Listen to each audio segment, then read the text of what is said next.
வாசிக்கலாம். லூக்கா 3வது அதிகாரம், லூக்கா எழுதின சுவிசேஷம் 3வது அதிகாரம், அதில் 3, 4, 5 இதுதான் நமக்குள்ள வாக்குத்தத்தம். இந்த மாதத்துக்கான வாக்குத்தத்தம் அந்த குரூப்பில் நான் போட்டிருப்பேன்னு நினைக்கிறேன், நான் போட்டிருந்தேன். இந்த வசனங்களை நான் வாசிப்போம். லூக்கா 3ஆம் அதிகாரம் 3 முதல் 5 வரைக்கும் வாசிக்கலாம்.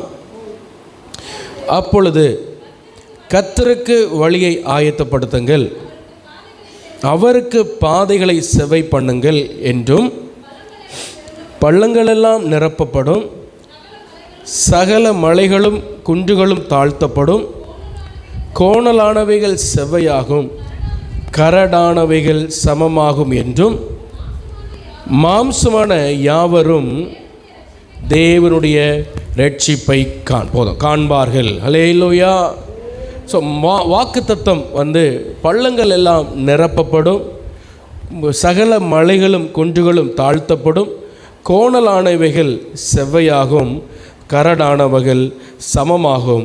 இது நடக்கும் பொழுது மாம்சமான யாவரும் தேவனுடைய இரட்சிப்பை பார்ப்பார்கள். ஹல்லேலூயா.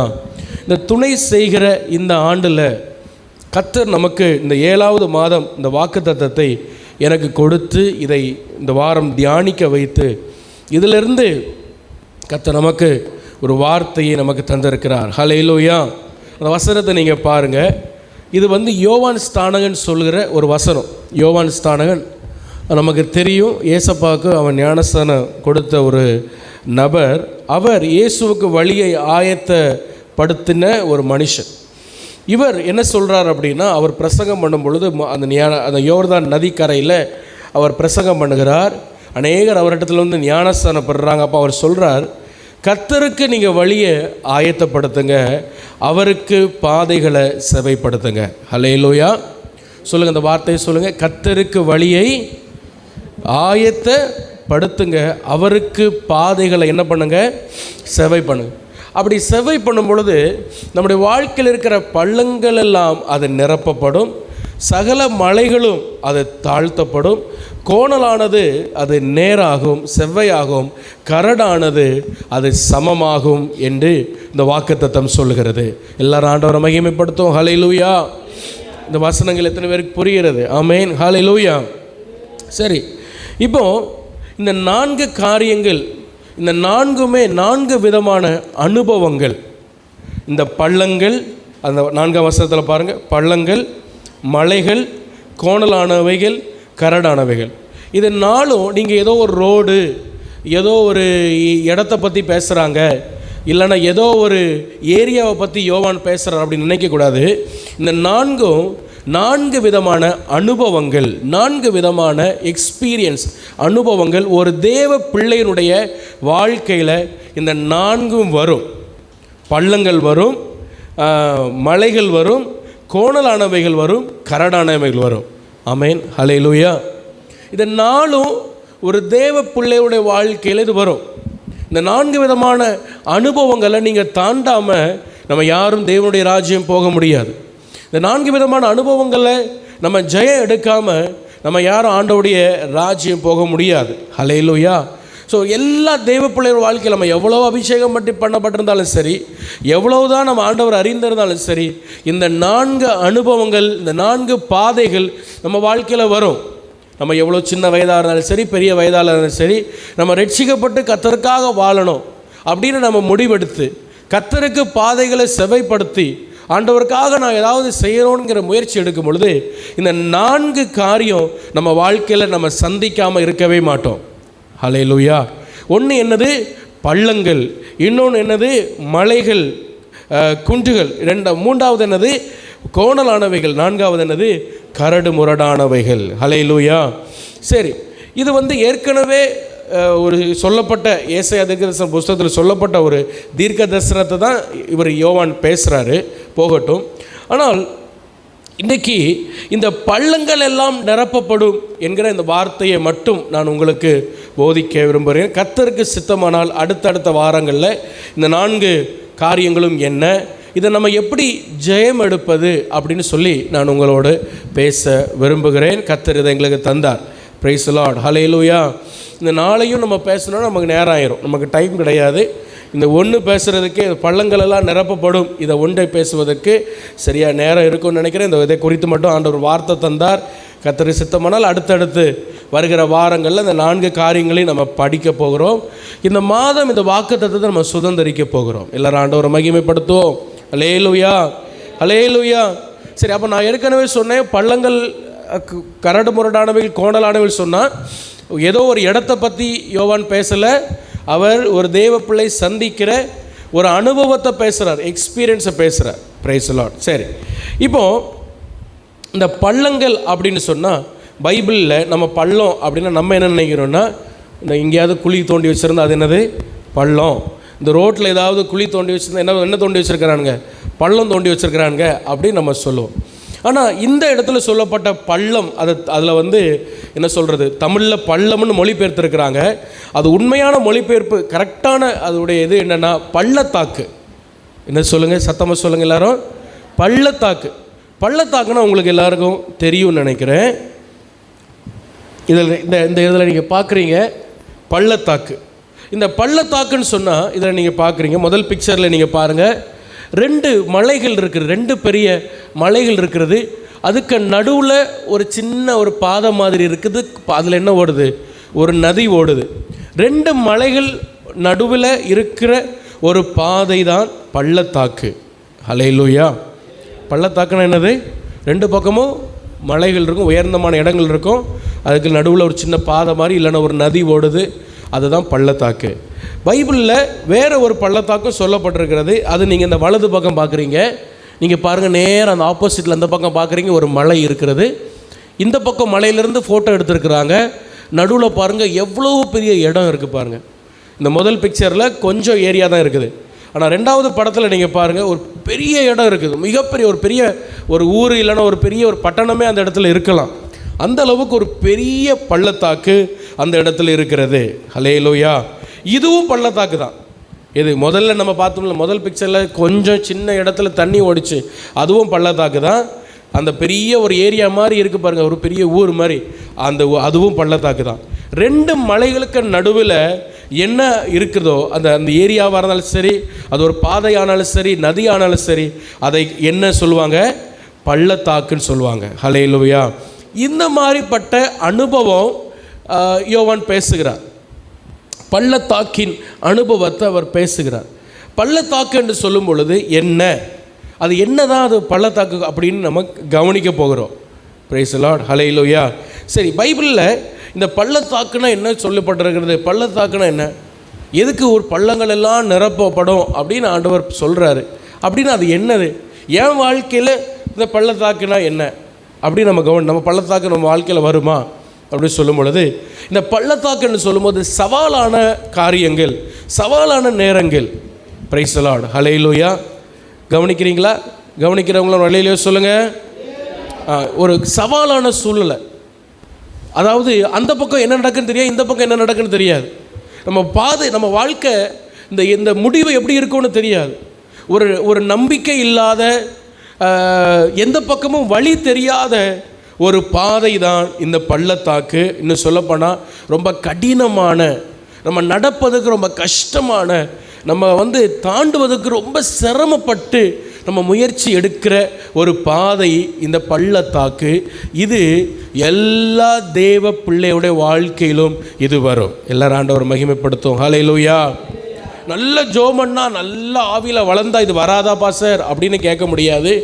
எவ்வளவுதான் நம்ம ஜெபித்தாலும் எல்லா தேவ பிள்ளைகள் பரிசுத்தவான், பைபிள்லேயும் சரி, நம்ம முன்னாடி வாழ்ந்த பரிசுத்தவான்களும் சரி, இந்த பள்ளத்தாக்கின் அனுபவத்தை தாண்டாமல், இந்த கஷ்டத்தின் பாதையை தாண்டாமல், எதிர்கால நம்பிக்கை இல்லாமல் ஒரு இருட்டடைஞ்சது போல் என்ன பண்ணுறது, என்ன செய்கிறது, இந்த பக்கம் வழி இல்லை, இந்த பக்கம் வழி இல்லை, நேராக போனாலும் அந்த வழி சரியாக இருக்குமான்னு தெரியாது, இப்படி ஒரு குழப்பமான ஒரு பாதை, ஒரு நிலை வருது பாருங்க. இதுதான் பள்ளத்தாக்கு. ஹல்லேலூயா, ஹல்லேலூயா. ஆனால் கர்த்தர் வாக்கு பண்ணுகிறார், நீ கர்த்தருக்கு வழியை ஆயத்தப்படுத்தினால் உன் பள்ளத்தாக்கு நிரப்பப்படும். ஹல்லேலூயா, அல்லேலூயா. கர்த்தருக்கு வழியை ஆயத்தப்படுத்தி அவருக்கு பாதைகளை செவப்படுத்தினா உங்கள் பள்ளத்தாக்கு நிரப்பப்படும். ஸோ நம்ம பள்ளத்தாக்கு நிரப்பப்பட நம்ம எப்படி கர்த்தருக்கு வழியை ஆயத்தப்படுத்துறது, அதுதான் நம்ம இன்னைக்கு பார்க்க போகிறோம். அல்லேலூயா. ஒரு வசனத்தை கூட வாசிக்கலாம் பள்ளத்தாக்கு குறித்து. பைபிள் என்ன சொல்லுது? சங்கீதம் 104 சங்கீதம் 10 வசனத்தில் வாசிங்க. சங்கீதங்களின் புஸ்தகம் 104 சங்கீதம் 10 வசனம் வாசிங்க. நிறைய வசனங்கள் இருக்கிறது, சீக்கிரமாக வாசிங்க. அவர் பள்ளத்தாக்குகளில் நீரூற்றை வரவிடுகிறார், அவைகள் மலைகள் நடுவே ஓடுகிறது. ஹல்லேலூயா. இந்த பார்த்தீங்களா, அந்த பக்செல்லாம் பாருங்கள், அந்த படத்தில் இருக்க மாதிரியே இருக்கும், இந்த வசனத்தில் இருக்கிற மாதிரியே இருக்கும். அவர் பள்ளத்தாக்கில் நீரூற்றை அவர் கட்டளையிடுகிறார். ஹல்லேலூயா, ஹல்லேலூயா. பள்ளத்தாக்கில் எதை கட்டளையிடுறாரா? நீரூற்று. நல்லா கவனிங்க. நீரூற்றுன்னு சொன்னால் ஒரு நம்பிக்கை, ஒரு புதிய நம்பிக்கைன்னு அர்த்தம். நீரூற்றுனா என்னது? ஒரு புதிய நம்பிக்கை. நல்லா கவனிங்க. ஒருத்தர் ஒரு ரோட்டில் போயிட்டுருக்கிறான், பயங்கர தாகமாக இருக்குது, ஒரு பாலைவனம் மாதிரி, அவனுக்கு தண்ணியே இல்லை, அவன் ரொம்ப தாகமாக இருக்கிறான். அங்கே ஒரு நீரூற்றை பார்க்குறான்னு அவனுக்கு என்ன வரும்னா ஒரு நம்பிக்கை கிடைக்கும், ஒரு புதிய ஒரு ஹோப். சரி அப்பா, நம்ம இன்னும் செத்துருவோம், இப்போ உயிர் போயிடும் அப்படின்னு நினைக்கிற நேரத்தில் ஒரு நீரூற்று, ஒரு தண்ணியை பார்க்குறான் அப்படின்னா, அப்போ ஆண்டவர் சொல்கிற பள்ளத்தாக்கு நடுவில் தண்ணி வர வாய்ப்பில்லாத இடத்துல கர்த்தர் நீரூற்றை வர பண்ணுவாராம். ஹல்லேலூயா, ஹல்லேலூயா. இப்படிப்பட்ட கர்த்தர் நம்ம ஆராதிக்கிறோம். நீங்கள் ஒருவேளை இந்த வசனத்தின்படியே, பாசன் நான் பள்ளத்தாக்கின் பாதை வழியாக தான் நான் போய்கொண்டு இருக்கிறேன், எனக்கு என் வாழ்க்கையில் என்னை குறித்து எனக்கு எதிர்காலத்தில் என்ன செய்ய போகிறேன் எனக்கு தெரியலை, எல்லாமே எனக்கு பிளாங்காக இருக்குது, வலது பக்கம் இடது பக்கம் ஒரு நம்பிக்கை இல்லாத ஒரு நிலையில் நான் போய்கொண்டு இருக்கிறேன். இந்த காலை வேளையில் ஆராதனையில் ஆண்டவர் உங்களுக்கு நீரூற்றை கட்டளையிட்டு உங்களுக்கு ஒரு புதிய நம்பிக்கையை கர்த்தர் உங்களுக்கு தர அவர் நல்ல தேவனாக இருக்கிறார். எல்லாரும் ஆண்டவரை மகிமைப்படுத்தலாம். ஹல்லேலூயா, ஹல்லேலூயா. ஆனால் நல்லா கவனிக்கணும், இந்த பள்ளத்தாக்கு கர்த்தரே அனுமதித்து நம்மை நடக்க வைக்கிறார். இது பிசாசு நம்மளை கொண்டு போகிறதுன்னு நினச்சிடக்கூடாது. ஹல்லேலூயா. இந்த பள்ளத்தாக்கு, இந்த கடினமான பாதைகள், கஷ்டங்கள் என்னது? இது யார் அனுமதிக்கிறது? இது கர்த்தரே ஒரு தெய்வ பிள்ளைக்கு எதுக்கு அனுமதிக்கிறார்? ஏன் அனுமதிக்கிறாரோ நம்ம கொஞ்சம் கீழே படிக்க போகிறோம், சரியா? ஆண்டவர் நம்ம வாழ்க்கையில் எதுக்கு இதெல்லாம் அனுமதிக்கணும்? இப்போ கிறிஸ்தவ வாழ்க்கைன்னு சொல்லும்போது ஏதோ பஞ்சு மெத்தைக்கு மேலே நம்ம படுத்து நடக்கிறதில்ல. ரோஜா பூவெல்லாம் நம்ம ரோட்டில் நடந்து போகும்போதெல்லாம் நம்ம பாதையிலலாம் ஏசப்பா ரோஜா பூவாக கொட்டி விடுவார், நம்ம அதுக்கு மேலே நடக்கிற பாதை கிறிஸ்தவ பாதை நினச்சிடக்கூடாது. அநேக நேரங்கள் இந்த பள்ளத்தாக்குகள், கரடு முரடான பாதைகள், கோணலானவைகள், மலைகள், இதெல்லாம் நம்ம சந்திக்க வேண்டியிருக்கிறது. ஆனால் ஒரு நல்ல ஒரு ஸ்தோத்திரம், ஒரு நம்பிக்கை, ஒரு நீரூற்று என்ன தெரியுமா? ஆமை, நான் மரண இருளின் பள்ளத்தாக்கில் நடந்தாலும் நான் பொல்லாப்புக்கு, வசனம் சொல்லுங்க, பயப்படேன், தேவரீர் என்னோடு கூட இருக்கிறீர். ஹல்லேலூயா. அதுதான் நமக்கு நீரூற்று, அதுதான் நமக்கு நம்பிக்கை. நம்ம என்ன பாதையாக இருந்தாலும் சரி, கோணலானாலும் சரி, பள்ளத்தாக்கானாலும் சரி, அது மலைகளானாலும் சரி, கரடு முரடானாலும் சரி, யார் நம்ம கூட இருக்கிறா? தேவரீர் என்னோடு இருக்கிறீர். ஹல்லேலூயா, ஹல்லேலூயா. உங்களை அழைத்தவர் உங்களோடு இருக்கிறார். நீங்கள் நினைக்கலாம், நான் இந்த மாதிரி கஷ்டமான பாதையில் போகிறேன், ஆண்டவரை நான் மறந்துட்டார் போல், ஆண்டவருக்கு என்னை பிடிக்காது போல், நான் எவ்வளவோ ப்ரேயர் பண்ணேன், ஏசப்பா என் ஜெபத்தை கேட்கல போல், அவருக்கு ஏன் மேலே கோபம், என்னட்ட கோவிச்சுக்கிட்டார் ஆண்டவர், இல்லை என்னை மறந்துட்டார், என்னை வெறுத்துட்டார், இப்படிலாம் பல எண்ணங்கள் நமக்குள்ளே வரும். ஏன்னா நம்ம போகிற பாதை எப்படின்னா பள்ளத்தாக்கான பாதை. ஹல்லேலூயா. இது அனுபவம் நமக்கு மட்டும்தான் தெரியும். நம்ம வெளியே சிரிச்சிட்டு நல்லா இருக்கிறது போல இருக்கு, ஆனால் உள்ள ஒரு பள்ளத்தாக்கின் பாதையில் நடக்கிறது போல இருக்கலாம். ஆனால் நீங்கள் பயப்படாதீங்க. கர்த்தர் இந்த காலை வெள்ளமோடு சொல்லுகிற வார்த்தை, தேவரீர் என்னோடு இருக்கிறீர். ஹல்லேலூயா, ஹல்லேலூயா. சரி, பைபிளில் இதில் நீங்கள் பாருங்கள், கிட்டத்தட்ட ஒரு 32 பள்ளத்தாக்க நான் பைபிள் முழுவதும் நான் படித்து நான் கண்டுபிடிச்சேன். கடந்த நாட்களில் உட்காந்து அதை, இது எந்த டைரியிலும் டிக்ஷனரியிலையும் பார்த்து எழுதலை, ஒவ்வொரு இதாக பார்த்து நான் அதை கண்டுபிடிச்சேன். இன்னும் நிறைய இருக்குது, ஆனால் இந்த பேஜ் 10 உங்களையும் கண்ணும் தெரியாதுன்னு நினைக்கிறேன். கிட்டத்தட்ட ஒரு 32 பள்ளத்தாக்கு ஆதி ஆகமத்திலேருந்து இந்த பழைய ஏற்பாடு முடிகிற வரைக்கும் 32 பள்ளத்தாக்க நான் கண்டுபிடிச்சேன். Price the Lord, hallelujah. இந்த பள்ளத்தாக்கு இதெல்லாம் நீங்கள் நான் யூடியூப்பில் இந்த செய்தியை நான் போடுவேன். உங்களுக்கு வந்து இந்த பிக்சர் அப்படியே வரும். நீங்கள் உங்கள் ஃபோனில் கூட நீங்கள் என்ன பண்ணலாம், ஒரு ஸ்க்ரீன்ஷாட் மாதிரி எடுத்துக்கலாம். இல்லை உங்களுக்கு முடிஞ்ச பிறகு இந்த லிஸ்ட் எனக்கு தாங்கன்னா உங்களுக்கு நான் உங்களுக்கு ஃபோன்லையா இதில் நான் உங்களுக்கு என்ன செய்வேன், நான் உங்களுக்கு அனுப்பி தருவேன். அதனால் ஒரு பிரச்சனை இல்லை. நல்லா கவனிங்க. இது ஆதி ஆகமத்திலேருந்து ஆமோஸ் வரை இந்த பள்ளத்தாக்கு நிறைய வருது. நீங்கள் பாருங்கள், முதல்ல இருந்து நீங்கள் பாருங்கள்.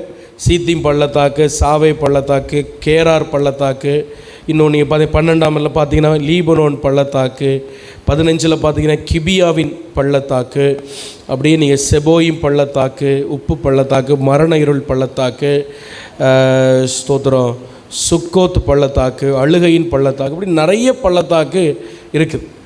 இது ஃபுல்லாக நீங்கள் பார்த்தீங்க அப்படின்னா இதில் ஒரே ஒரு வார்த்தை இந்த பள்ளத்தாக்கோடு சேர்ந்து ஒரு வார்த்தை எப்பொழுதுமே வரும். இந்த பைபிள் முழுசும் நீங்கள் படித்தீங்கன்னா இந்த அதிகாரம் அந்த வசனத்தெல்லாம் நீங்கள் எடுத்து பார்த்தீங்கன்னா ஒரு வார்த்தை இந்த பள்ளத்தாக்கோடு சேர்ந்து வரும். எல்லா வசனத்திலையும் ஆவியான எழுதி வச்சிருக்கிறாரு. அது என்னென்னா யுத்தம் அப்படிங்கிற ஒரு வார்த்தை. என்ன வார்த்தை? யுத்தம், போர், யுத்தம். ஒன்று அந்த வசனத்துக்கு 2 வசனத்துக்கு மேலே யுத்தத்தை பற்றி போட்டிருக்கோம், ஒரு யுத்தத்தை பற்றி போட்டிருக்கோம். அதுக்கப்புறம் அந்த பள்ளத்தாக்கை பற்றி எழுதியிருக்கோம். இல்லை அந்த பள்ளத்தாக்கு முடிஞ்சு 2-3 வசனம் இல்லை 5-6 வசனம் கழித்து கீழே ஏதோ ஒரு யுத்தம் நடந்து அவங்க ஜெயம் எடுத்தது போல் போட்டிருக்கோம். இல்லைன்னா ஒரு அந்த பள்ளத்தாக்கில் யுத்தம் செய்து அவங்க ஜெயம் எடுத்தது போல் போட்டிருக்கோம். இப்படி இந்த ஒரு எல்லாம் சொல்ல முடியாது, ஒரு 95லேருந்து ஒரு 96% இந்த பள்ளத்தாக்குன்னு எங்கெல்லாம் வருதோ எல்லா இடத்துலையும் ஆவியானவர் அழகாக பைபிளில் யுத்தத்தை பற்றி எழுதி வச்சிருக்கிறார். எதை வச்சு எழுதியிருக்கிறார்? யுத்தத்தை பற்றி. உதாரணமாக நீங்கள் 1-2 வசனம் நம்ம படிக்கலாம். இப்போ பாருங்கள், 11 உதாரணமாக சொல்கிறேன்னு, இந்த 11 பாருங்கள். மிஸ்பே பள்ளத்தாக்கு அப்படின்னு இருக்கா, அது என்ன போட்டிருக்கு? யோசுவா 11:8 எடுத்து நீங்கள் வாசித்து பாருங்கள். யோசுவா 11:8 நீங்கள் பாருங்கள். அங்கே ஒரு யுத்தத்தை பற்றி அங்கே போட்டிருக்கும். யோசுவா 11 கர்த்தர் அவர்களை 8 இஸ்ரவேல் கையில் ஒப்பு கொடுத்தார், அவர்களை முறியடித்து கிழக்கே இருக்கிற மிஸ்பே பள்ளத்தாக்கு மட்டும் துரத்தி அவர்கள் ஒருவரும் மீதியாக இராதபடி அவர்களை வெட்டி போட்டார். பார்த்தீங்களா, அந்த மிஸ்பே பள்ளத்தாக்கு எதை குறித்து பேசுது? அங்கே ஒரு யுத்தம் நடக்குது. அங்கே ஒரு யுத்தம், இஸ்ரவேலருக்கும் பெலிஸ்தருக்கும் ஒரு யுத்தம் நடந்த மாதிரி அங்கே ஒரு காரியம் காட்டுது. இதே மாதிரி 1 சாமுவேல் 17:2 நீங்கள் பாருங்கள். அதில் நம்ம இதில் பார்க்குறோம். 18வது 7ஆம் பள்ளத்தாக்கு பாருங்கள். 7ஆம் பள்ளத்தாக்கு ஒருமித்து கூடி பாளையம் இறங்கி மறுபடியும் பார்த்தீங்களா ஒரு யுத்தம் நடக்கிற மாதிரியே அங்கே ஒரு பிக்சர் வருது. இத்தனை பேருக்கு நான் சொல்கிறது புரியுது? ஹல்லேலூயா. யோசுவாவில் படித்தோம் யுத்தம் நடந்தது மாதிரி, இங்கே படிக்கிறோம் யுத்தத்துக்கு அவங்க ரெடியாக இருக்கிற மாதிரி நம்ம படிக்கிறோம். இன்னும் நீங்கள் பாருங்கள், 20ஆவதுல என்ன போட்டிருக்கு? இல்லை டிவியில் தெரியுதா? என்ன போட்டிருக்கு? உப்பு பள்ளத்தாக்கு. என்ன போட்டிருக்கு? உப்பு பள்ளத்தாக்கு. அது எங்கே போட்டிருக்கு? 2 சாமுவேல் 8:13 நீங்கள் அதை படித்து பாருங்கள். தாவீது உப்பு பள்ளத்தாக்கிலே 11,000 சீரியரை முறியடித்து திரும்பினதால் கீர்த்திப்பட்டான். அப்போ அங்கே என்ன பண்ணிருக்கு? யுத்தம் முடிஞ்சது போல் ஒரு பிக்சர், யுத்தம் முடிஞ்சது போல். ஆனால் அது எங்கே நடக்குது? ஒரு பள்ளத்தாக்கில் நடக்குது. ஹல்லேலூயா. அதுபோல் சோதரம் 25 பாருங்கள். நான் உதாரணமாக அது சொல்கிறேன். ஓனோ பள்ளத்தாக்கு. நெகேமியா 6:8 நெகேமியா 6:2 நெகேமியா 6:2 அங்கேயும் நீங்கள் பார்க்கலாம். அங்கே ஒரு யுத்தத்தை பற்றி போட்டிருக்கோம். அதை மட்டும் வாசிங்க, நான் உங்களுக்கு அப்புறம் சொல்கிறேன்.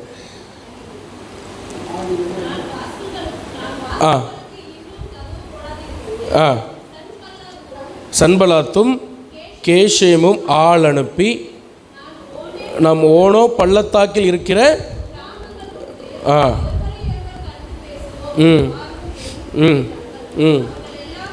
அவர்களோ வென்றால் எனக்கு பொல்லாப்பு செய்ய அங்கே ஒரு யுத்தம் வருது, அங்கே ஒரு மிஸ் அண்டர்ஸ்டாண்டிங் வருது, அங்கே ஒரு போராட்டம் வருது.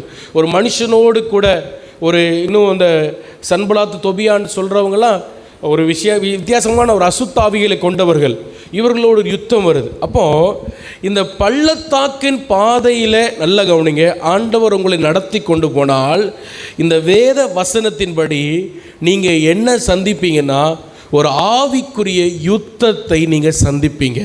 ஹல்லேலூயா, ஹல்லேலூயா சொல்லுங்கள், ஹல்லேலூயா. ஒரு ஆவிக்குரிய யுத்தம் உங்களுக்கு கண்டிப்பாக இருக்கும். இப்போ உதாரணமாக ஆண்டவர் உங்களை பள்ளத்தாக்கின் பாதையில் கொண்டு போகிறார், ஒரு கஷ்டத்தின் பாதையில் கொண்டு போகிறார். அந்த டைமில் பிசாசு அதிகமாக உங்கள்கிட்ட போராடும்.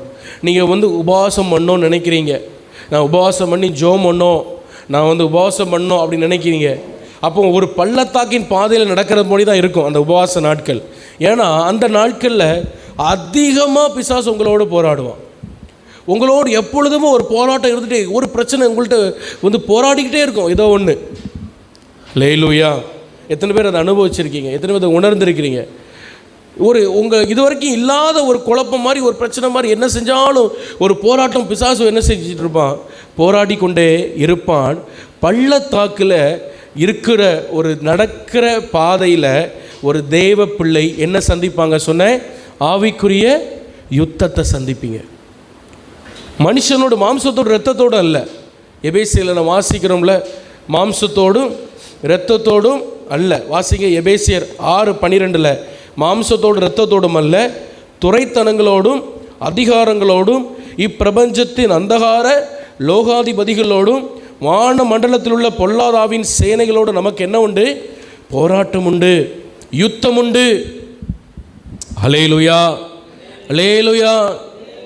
அப்போ உங்களுக்கு யுத்தம் யாரோட சொல்லுங்கள்? உங்கள் மனுஷனோடு இல்லை, உங்கள் கூட இருக்கிறவங்களோடு இல்லை, உங்கள் கூட பிறந்தவங்களோடு இல்லை, உங்கள் வீட்டு பக்கத்தில் இருக்கிறவங்களோடு இல்லை. ஒருவேளை பிசாசு அவங்களெல்லாம் கையில் எடுக்கலாம், ஆனால் உங்களுக்கு யுத்தம் யாரோட தான்? உங்களுக்கு எதிரி யார் தான்? உங்கள் கண்ணுக்கு தெரியாத ஒரு பொல்லாத ஒரு ஆவிகள், பிசாசுகள். ஹல்லேலூயா. நல்லா கவனிங்க, இந்த பள்ளத்தாக்கின் பாதையில், இந்த கடினமான பாதையில் நீங்கள் நடந்து போகிற நாட்களில் நீங்கள் கண்டிப்பாக யுத்தத்தை நீங்கள் சந்திப்பீர்கள். என்ன சந்திப்பீங்க சொல்லுங்கள்? யுத்தம் சந்திப்பீங்க. உங்களுக்கு பிசாசு உங்கள்கிட்ட அதிகமாக போராடுவான். ஏன் அப்படி அதிகமாக போராடுவான் சொல்லுங்கள் பார்ப்போம். என்னை பாருங்கள், நீங்கள் பள்ளத்தாக்கில் போகும் பொழுது பிசாசு உங்கள்கிட்ட அதிகமாக போராடுவான். ஏன் போராடுவான் சொல்லுங்கள்?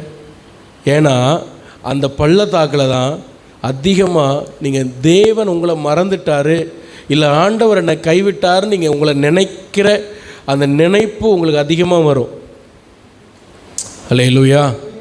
இங்கே பாருங்கள், என்ன பாருங்கள், என்ன வரும்? கர்த்தர் என்ன மறந்துட்டார், நான் தனியாக நிற்கிறேன் அப்படிங்கிற ஒரு எண்ணம் வரும். இந்த டைமில் பிசாசு அவனுடைய எல்லா வேலையும் காட்டுவான். ஏன்னா அவனுக்கு தெரியும், இந்த டைமை நம்ம மிஸ் பண்ணிட்டா இவர்களை என்ன செய்வோம், இவங்களை ஒன்றும் பண்ண முடியாது, இவங்களை விட்டுருவோம். அதனால் கண்டிப்பாக இந்த டைமில் இவங்களை என்ன பண்ணிடணும், ஆண்டவரை விட்டு இவங்களை வெளியே கொண்டு வரணும்னு சொல்லி அவனால் என்ன முடியுமோ அதை அவன் செய்வான். அவனால் என்ன முடியுமோ அவன் அதை செய்வான்.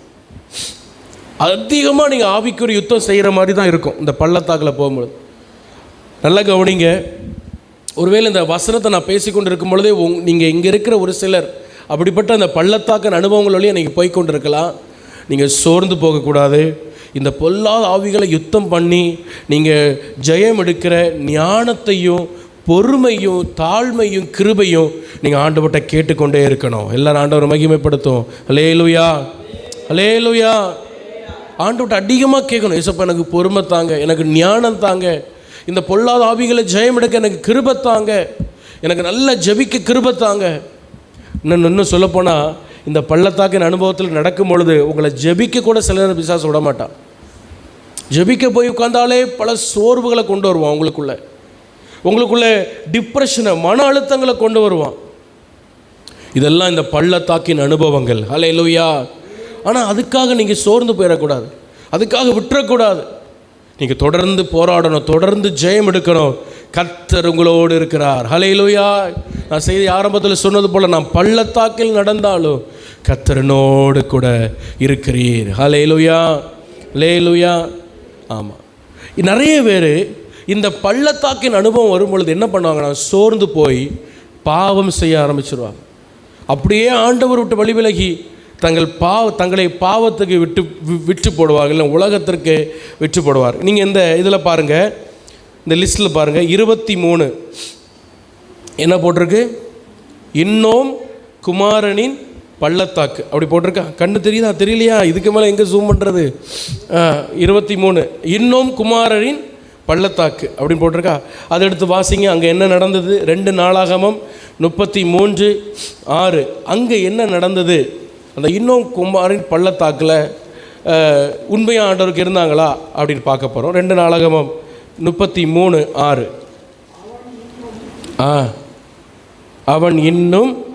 அவன் இன்னும் குமாரின் பள்ளத்தாக்கிலே தன் குமாரரை தீமிதிக்க பண்ணி நாளும் நிமித்தமும் பார்த்து பில்லி சூனியங்களை அனுசரித்து அஞ்சனம் பார்க்கிறவர்களையும் குறி சொல்கிறவர்களையும் வைத்து கர்த்தருக்கு கோபம் உண்டாக அவர் பார்வைக்கு மிகுதியும் பொல்லாப்பானதை செய்தான். பார்த்தீங்களா? நிறைய நேரங்களில் யாரெல்லாம் இந்த மாதிரியாவது பார்க்குறீங்களா? நாள் பார்க்குற நட்சத்திரம் பார்க்குறது யார் பார்க்குறா? நாள் பார்க்குற நட்சத்திரமாக கையெல்லாம் தூக்காதீங்க. நீங்களே உங்களுக்குள்ளே கேள்வி கேட்டுடுங்க. இந்த நாள் பார்க்குறது, நட்சத்திரம் பார்க்குறது, வாஸ்து பார்க்குறது, இதெல்லாம் கர்த்தருக்கு அருவருப்பானதுன்னு பைபிள் சொல்லுது.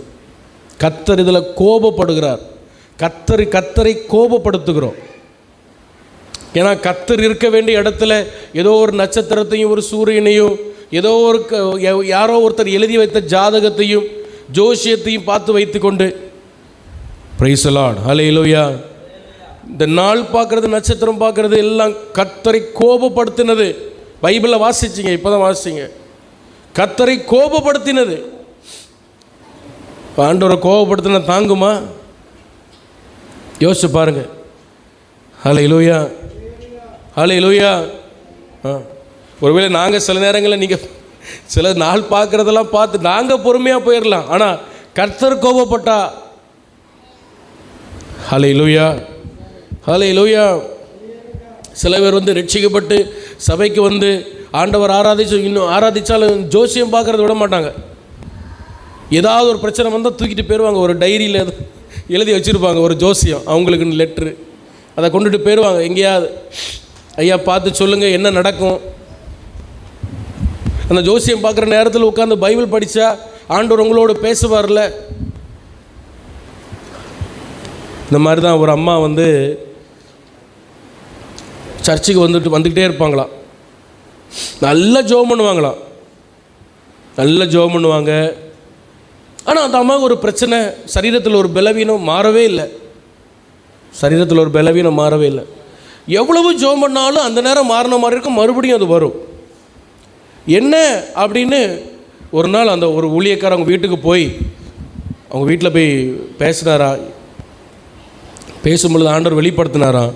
இந்த அம்மா அவங்க ரட்சிக்கப்படும் முன்னாடி ஜோசியம் எழுதுனாங்கல்ல, அந்த டைரியை அவங்க வீட்டுக்குள்ளே ஒரு பீரோக்குள்ளே அவங்க மேலே வச்சுருக்கிறாங்க. அது பயன்படுத்துறது இல்லை, ஆனாலும் அந்த டைரி என்ன பண்ணுறாங்க, மேலே வச்சுக்கிறாங்க. அதனால தான் போன பிசாசு திரும்ப திரும்ப என்ன செய்யுது, அவங்க வாழ்க்கையில் வருது. அந்த போராட்டம் திரும்ப திரும்ப வருது.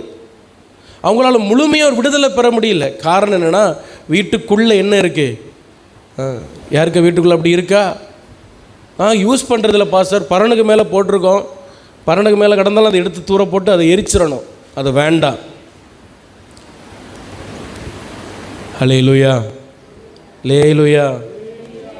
இதெல்லாம் நம்ம செய்ய சில விஷயம் மாற்ற வேண்டியதை நம்ம மாற்றாத வரைக்கும் நம்ம வாழ்க்கையில் விடுதலை கிடையாது.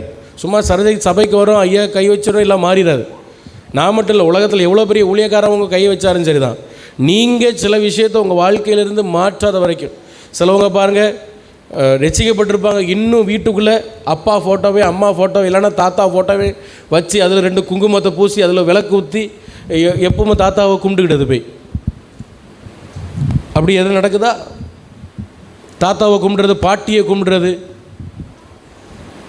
அவங்க இறந்து எங்கேயோ போயாச்சு, அவங்கள போய் வணங்குறது, அதெல்லாம் பிசாசுகளுக்கு நீங்கள் வழி திறந்து விடுறீங்க உங்கள் வீட்டுக்குள்ளே. வா என் வீட்டுக்குள்ளே வா, வந்து உட்காருன்னு.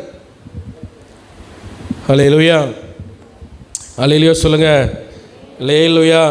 ரொம்ப கவனமாக இருக்கும். வீட்டுக்குள்ளே இப்படிப்பட்ட விஷயங்கள் இருந்ததுன்னா இன்றைக்கே எடுத்து மாற்றுங்க. அதை எடுத்து தூக்க எறிங்க. சிலவங்களுக்கு ஏசப்பாவும் வேணும், வீட்டுக்குள்ளேயும் 4 படம் வச்சுருப்பாங்க, வச்சு அதை திரை போட்டு மூடி வச்சுருப்பாங்க. இப்படியெல்லாம் இருந்துச்சுன்னா ஆண்டவர் உங்களை ஆசீர்வதிக்கவே முடியாது, உங்கள் வீட்டுக்குள்ளே வரவும் முடியாது. அந்த பிசாசுகள் நீங்கள் இங்கே சுகம் பெற்று போவீங்க, திரும்ப உங்கள் வீட்டுக்குள்ளே இங்கே கால் எடுத்து வைக்கவும் மறுபடியும் அந்த ஆவிகள் உங்களை இது பண்ண தான் செய்யும், உங்களை பலவீனப்படுத்த தான் செய்யும். பிரைஸ் தி லார்ட், ஹல்லேலூயா. ஒரு ஊழியக்காரருக்கு நல்லா கவனிங்க, அவங்க ரட்சிக்கப்பட்ட புதுசில் அவங்க அம்மாவுக்கு பயங்கர நெஞ்சு வலி வருமா. சபைக்கு போய் ஜெபம் பண்ணால் சரியாயிரும், மறுபடியும் அந்த நெஞ்சு வலி அந்த திரும்ப வரும். திரும்ப சர்ச்சுக்கு போய் ஜெபம் பண்ணால் சரியாகும், திரும்ப வீட்டுக்கு போனால் வரும். திரும்ப சர்ச்சுக்கு ஜெபம் பண்ணால் சரியாகும், திரும்ப வீட்டுக்கு போனால் வரும். இந்த அம்மாவுக்கு விடாத நெஞ்சு வலி. கடைசியில் ஒரு நாள் என்னென்னு ஜெபம் பண்ணும்போது ஆண்டவர் வெளிப்படுத்தினாராம். இந்த அம்மா ரட்சிக்கப்படுற முன்னாடி ஒரு ஆண்டவர் அறியாத ஒரு இடத்துல போய் ஒரு விக்கிரக கோயிலில் போய் இவங்க தாலி கட்டியிருக்காங்க. அந்த தாலியை அந்த விக்கிரகத்துக்கு முன்னாடி படைச்சி அந்த தாலியை உங்க மேலே கட்டியிருக்காங்க. நல்லா புரியுதா? சொல்கிறது புரியுதா? அந்த தாலியை அந்த விக்கிரகத்துக்கு முன்னாடி படைச்சி அந்த தாலியை எடுத்து கட்டியிருக்காங்க. அந்த தாலியை கலத்துற வரைக்கும் இதெல்லாம் ரொம்ப எமோஷ்னல் கஷ்டம்தான். ஆனால் அது அங்கே படைச்சாச்சு, இனி நம்மக்கிட்ட அது இருக்கக்கூடாது. அதை கலத்துற வரைக்கும், அதுக்கப்புறம் அவங்க கலத்திட்டு வேறு ஒன்று செஞ்சு போட்டாங்கன்னு சொல்கிறாங்க, எனக்கு தெரியாது. ஆனால் அதை கலத்துற வரைக்கும் அந்த நெஞ்சு வலி அவங்கள விட்டு போகலை. அதை கலத்துற பிறகு தான் அது சரியாச்சு. இதே போல் ஒரு அம்மா கல்யாணத்துக்கு கொடுத்தப்பட்ட பட்டு சேரி, அதுவும் இதே போல் ஒரு விக்கிரகத்துக்கு படைச்சி வீட்டில் வச்சுருக்கு. ஊழியக்கார வீட்டுக்குள்ளே போய் தலையில் கை வச்சோன்னு பொத்துன்னு உழுது. என்னென்னு பார்த்தா இந்த அம்மாவுக்குள்ளே போராட்டம் போகவே மாட்டேங்குது. கடைசியில் அந்த பட்டு சேரி எடுத்து எரிச்ச பிறகு தான் அந்த பிசாசு அவங்கள விட்டு போயிருக்கு. பிசாசுகள் எப்பொழுதுமே உங்ககிட்ட ஏதாவது ஒரு பொருள் இருக்குமா, அவனை அட்ராக்ட் பண்ணுற மாதிரி ஏதாவது ஒன்று இருக்குதா அப்படின்னு பார்த்துக்கிட்டே இருப்பான். ஹல்லேலூயா. நான் மட்டும் இல்லை, இன்னும் 100 பேர் உங்களுக்கு ஜெபம் பண்ணாலும் நீங்கள் ஆண்டவர் விரும்பாத சில விஷயங்களை மாற்றாத வரைக்கும் அந்த ஆவிகள் திரும்ப திரும்ப வரதான் செய்யும். ஹல்லேலூயா. இந்த இன்னும் பள்ளத்தாக்கில் என்ன பண்ணானா, ஒரு ஆண்டவருக்கு பிள்ளை தான் பிள்ளைகள் எடுத்து தீ மிதிக்க விட்டானா. நாள் பார்த்தானா, நிமித்தம் பார்த்தானா, அஞ்சனம் பார்த்தானா, குறி பார்த்தானா. பைபிள் சொல்லுது, அவன் கர்த்தருக்கு பொல்லாப்பானதை செய்தான். ஹல்லேலூயா.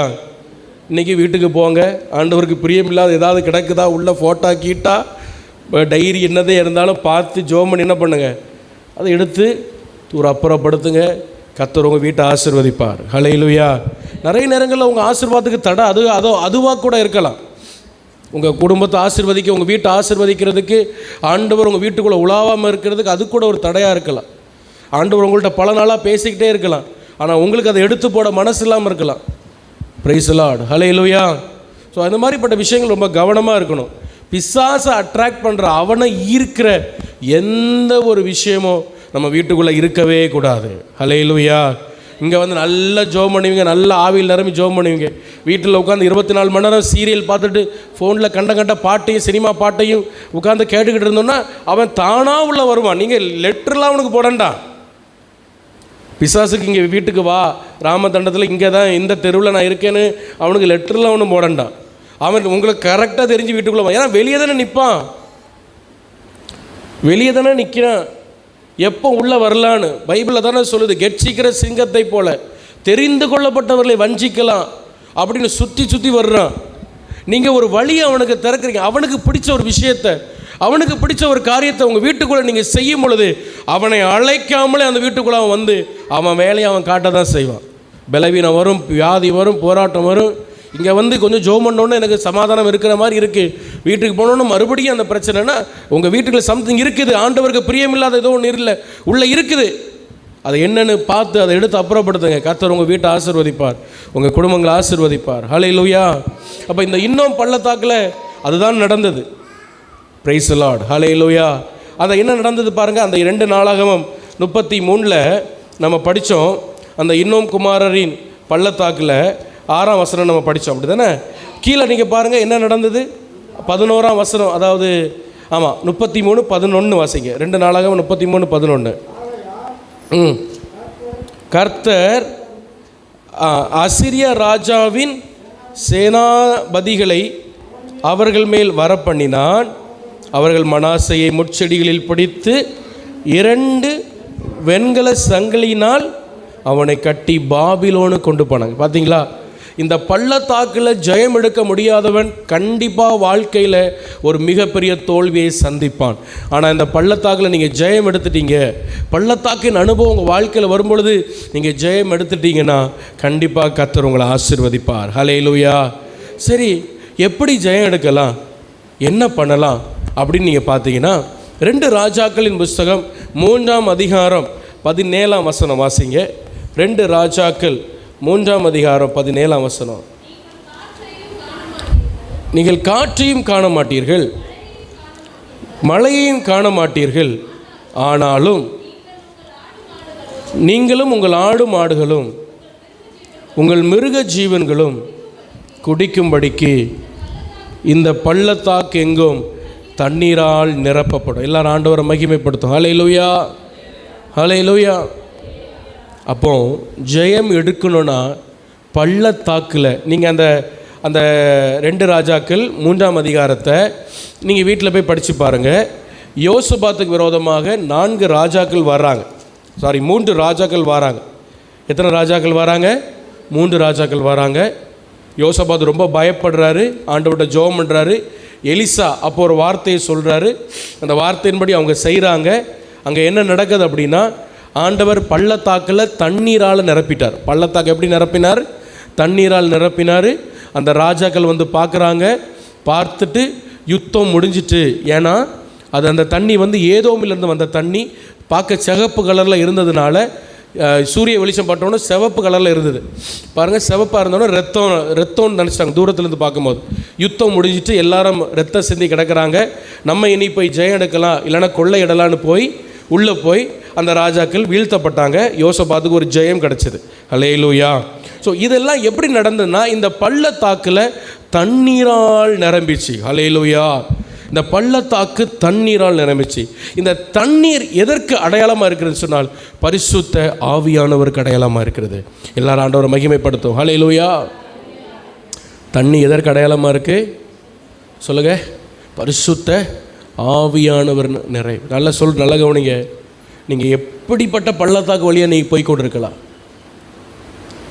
ஆனால் நீங்கள் இந்த இன்னும் பள்ளத்தாக்கில் செஞ்சதை பாரி ஆண்டவருக்கு பிரியமில்லாமல் வாழ்க்கை வாழ்ந்ததை விட்டுட்டு நீங்கள் தேவ ஆவியினால் நம்ம நிரப்பப்பட்டோம் என்று சொன்னால், ஹல்லேலூயா. இன்னும் பள்ளத்தாக்கில் அருவருப்புகளை செய்தது போல் இப்படிப்பட்ட அருவருப்புகளுக்கு நம்ம ஒப்பு கொடுக்காம தேவ ஆவியால் நீங்கள் நிறைந்து வாழ்வீர்கள் என்று சொன்னால், எப்படிப்பட்ட பள்ளத்தாக்கையும் நீங்கள் ஜெயமாய் தாண்டி வர முடியும் என்று பரிசுத்த வேதம் சொல்கிறது. ஹல்லேலூயா, ஹல்லேலூயா. சத்தமாக சொல்லுங்கள், ஹல்லேலூயா. தேவ ஆவியின் நிறைவு உங்களுக்கு வேணும். தேவ ஆவியின் நிறைவு இருக்குதா, இல்லை கொஞ்சம் அறக்குறை நிறைவு இருக்குதா? ஹல்லேலூயா. தேவ ஆவியினால் நிரம்பி இருக்கிறீங்களா? இந்த உபவாச நாட்களில் நிறைய பேர் நான் பார்க்குறேன், நிறைய பேர் என்ன பண்ணுறதுன்னா உபவாசம் இருப்பாங்க. ஆனால் ஒரு மணி நேரம் கூட உட்காந்து ஜெபிக்கிறது கிடையாது. ஆனால் கேட்டால் சொல்லுவாங்க உபவாசம் இருக்கிறேன். வேலைக்கு போயிடுவாங்க, எங்கேயாவது போயிடுவாங்க.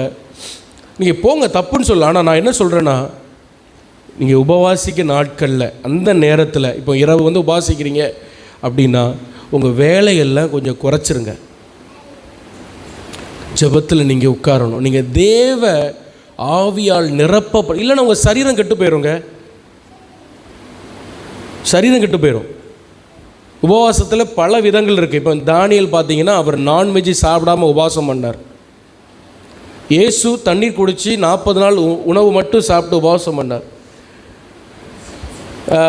எலியா ஒரு டைம் போஜனம் சாப்பிட்டு 40 நாள் நடந்து போனார். நம்ம சாப்பிடாமல் நடப்போமான்னு தெரியும், ஒரு நாள் கூட நடக்க முடியாது, ஆனால் அவர் நடந்து போனார். மோசே தண்ணியும் குடிக்கலை, சாப்பிடவும் இல்லாமல் 40 நாள் 2-3 வாட்டி இருந்தார். இப்படி ஒவ்வொருவருக்கும் அவங்கவுங்க ஆவியின் பலத்தில், அவங்க சரீர கண்டிஷன், மற்றும் அவங்களுடைய ஆவியின் பலத்தில் அவங்களால உபவாசம் பண்ண முடியும். இந்த மாதம் உபவாசம் நம்ம ஆரம்பிக்க போகிறோம். அதனால நான் சொல்கிறேன், நீங்கள் உபவாசம் பண்ண முடிவு பண்ணால் ஒரு திட்டம் பண்ணணும். நான் எப்போ சாப்பிடணும், எப்போ சாப்பிடக்கூடாது, எப்போ எனக்கு வேலை இருக்குது, எப்போ வேலை இல்லை அப்படின்னு ஒரு பிளான் பண்ணி நான் நைட்டு ஃப்ரீயாக இருப்பேன் அப்படின்னு நைட்டு நீங்கள் சாப்பிடாமல் இருந்து பல மணி நேரம் ஜபிக்க உங்கள் வாழ்க்கையை ஒப்பு கொடுக்கணும். நீங்கள் அப்படி ஒப்பு கொடுக்கலைன்னா உங்கள் சரீரம் கெட்டு போயிடும், உங்கள் குடல் வயிறெல்லாம் கெட்டு போயிடும். சும்மா சாப்பிடாமல் சுற்றி வந்தால் என்ன ஆகும்? குடல். தேவ சமூகத்தில் இருக்கும்போது அது காக்கப்படுது. எப்படி தண்ணி குடிக்காமல் சாப்பிடாமல் 40 நாள் ஒரு மனுஷனாக இருக்க முடியும்? மெடிக்கலாக பார்த்தா முடியாது, கஷ்டம். ஆனால் மோசே இருந்தார்ல, அது தேவ பிரசன்னத்தில் அந்த ஆவியில் அவ்வளோ பலன் அவருக்கு இருக்கும்போது அவரால் இருக்க முடிஞ்சது. நீங்கள் அப்படி இருக்கணும்னு நான் சொல்லலை, தயவு செஞ்சு அப்படி இருந்துடாதீங்க. 40 நாள் தண்ணி குடிக்காமல் சாப்பிடாமல் இருந்துடாதீங்க. ஒரு டைம் அதை சாப்பிடுங்க, ஆனால் கொஞ்சம் சாதாரணமான சாப்பாடு எடுத்து ஏன்னா நம்ம வேலைக்கு போகிறோம், வெளியே பிள்ளைகளை ஸ்கூலுக்கு அனுப்ப வேண்டியிருக்கு, எவ்வளோ வேலைகள் நம்ம செய்கிறோம். சும்மா ஒரு இடத்துல உட்கார்ந்துருந்தால் பரவாயில்ல. ஆனால் நான் என்ன சொல்கிறேன்னா, உபவாசம் பண்ணுற நேரம் நீங்கள் சாப்பிட்றீங்க, மற்ற நாட்களை விட நீங்கள் ஜெபத்தில் அதிகமாக கவனம் செலுத்தணும். இல்லை ஆண்டவரை மகிமைப்படுத்தும். ஹல்லேலூயா. அப்போ தான் அந்த ஆவியின் நிறைவு நமக்கு கிடைக்கும். அந்த ஆவியின் நிறைவு வந்து சும்மா ஆறுதலில் ஜோம் பண்ணும்போது தலையில் ஐயா பாஸ்டர் வந்து கை வச்சோன்னா ஆவியின் நிறைவு வருதில்ல, அது நிறைவு. ஆனால் அந்த நிறைவை நம்ம காக்கிறது எப்படி, அந்த நிறைவில் வளர்றது எப்படி எப்படி வளர்றது? நம்ம இங்கே வந்து நல்லா ஆவியில் நிரம்பிட்டு வெளியே போய் இஷ்டப்படி வாழ்ந்தால் வந்த ஆவியானவர் பேர் வர அணக்கம் காட்டாமல். அதனால் இந்த மாதிரிப்பட்ட விஷயங்களில் நீங்கள் இந்த மாதத்தில் கொஞ்சம் தீர்மானம் பண்ணி உங்கள் சரீரம் எப்படி ஒத்து வரும். ஒரு டைம் சாப்பிடாம இருந்தால் உங்கள் சரீரம் ஒத்து வருமா அதை பார்த்துடுங்க. 2 டைம் சாப்பிடாம இருந்தால் உங்கள் சரீரம் ஒத்துக்கிடுமா பார்த்துடுங்க. பார்த்து நீங்கள் ஞானமாக அதை செய்யணும். மற்ற நாட்கள் போல் அந்த உபவாச நாட்களில் சும்மா பைக் எடுத்துகிட்டு சுற்றக்கூடாது. சும்மா அங்கே போகிறேன் இங்கே போகிறேன்ட்டு போகக்கூடாது. அங்கே திருவள்ளூர் அடிப்பாங்க மார்க்கெட்டில், என்னம்மா ஏன் இங்கே வந்தீங்க? இன்றைக்கி நான் ஃபாஸ்டிங் இங்கே என்ன பண்ணுறீங்க? திருவள்ளூர் மார்க்கெட்டில் நின்றுட்டு கேட்டால் ஃபாஸ்டிங்கிறாங்க. சரி, ஃபாஸ்டிங்னா நைட்டு ஃபாஸ்டிங் இருக்கணும், இல்லை பகலில் ஃபாஸ்டிங் இருங்க. மேக்சிமம் உங்களால் முடிஞ்ச வரைக்கும் அந்த ஜெபத்தை நீங்கள் கூட்டணும். தேவ சமூகத்தில் அதிகமாக காத்திருக்கணும். நான் சொல்கிறது பேர் புரியுது? ஹல்லேலூயா. இந்த பள்ளத்தாக்கு நீங்கள் அனுபவிக்கிறீங்க பாருங்கள். உங்கள் வாழ்க்கையில் கஷ்டமாக இருக்குது பாஸ்டர், எனக்கு ஒரே போராட்டமாக இருக்குது, ஆவிக்குரிய போராட்டம் பயங்கரமாக இருக்குது. இதெல்லாம் நீங்கள் பள்ளத்தாக்குன்னு அனுபவம். இந்த அனுபவத்தில் நீங்கள் ஜெபிக்காமல் உபவாசிக்காமல் நீங்கள் அப்படியே உங்களை வாழ்க்கையை நீங்கள் விட்டுட்டீங்கன்னா பிசாசு உங்களை மறுபடியும் கீழே தள்ளுவதற்கு இந்த பள்ளத்தாக்குகள் அவ்வளவு டேஞ்சரான ஒரு அனுபவம். ஹல்லேலூயா. இந்த பள்ளத்தாக்கை சக்ஸஸ்ஃபுல்லாக நம்ம தாண்டிட்டோம், கடந்துட்டோம் அப்படின்னா ஒரு மிகப்பெரிய ஆசீர்வாதம் ஆண்டவர் வச்சிருக்கிறார். ஆனால் தாண்ட விடமாட்டான்.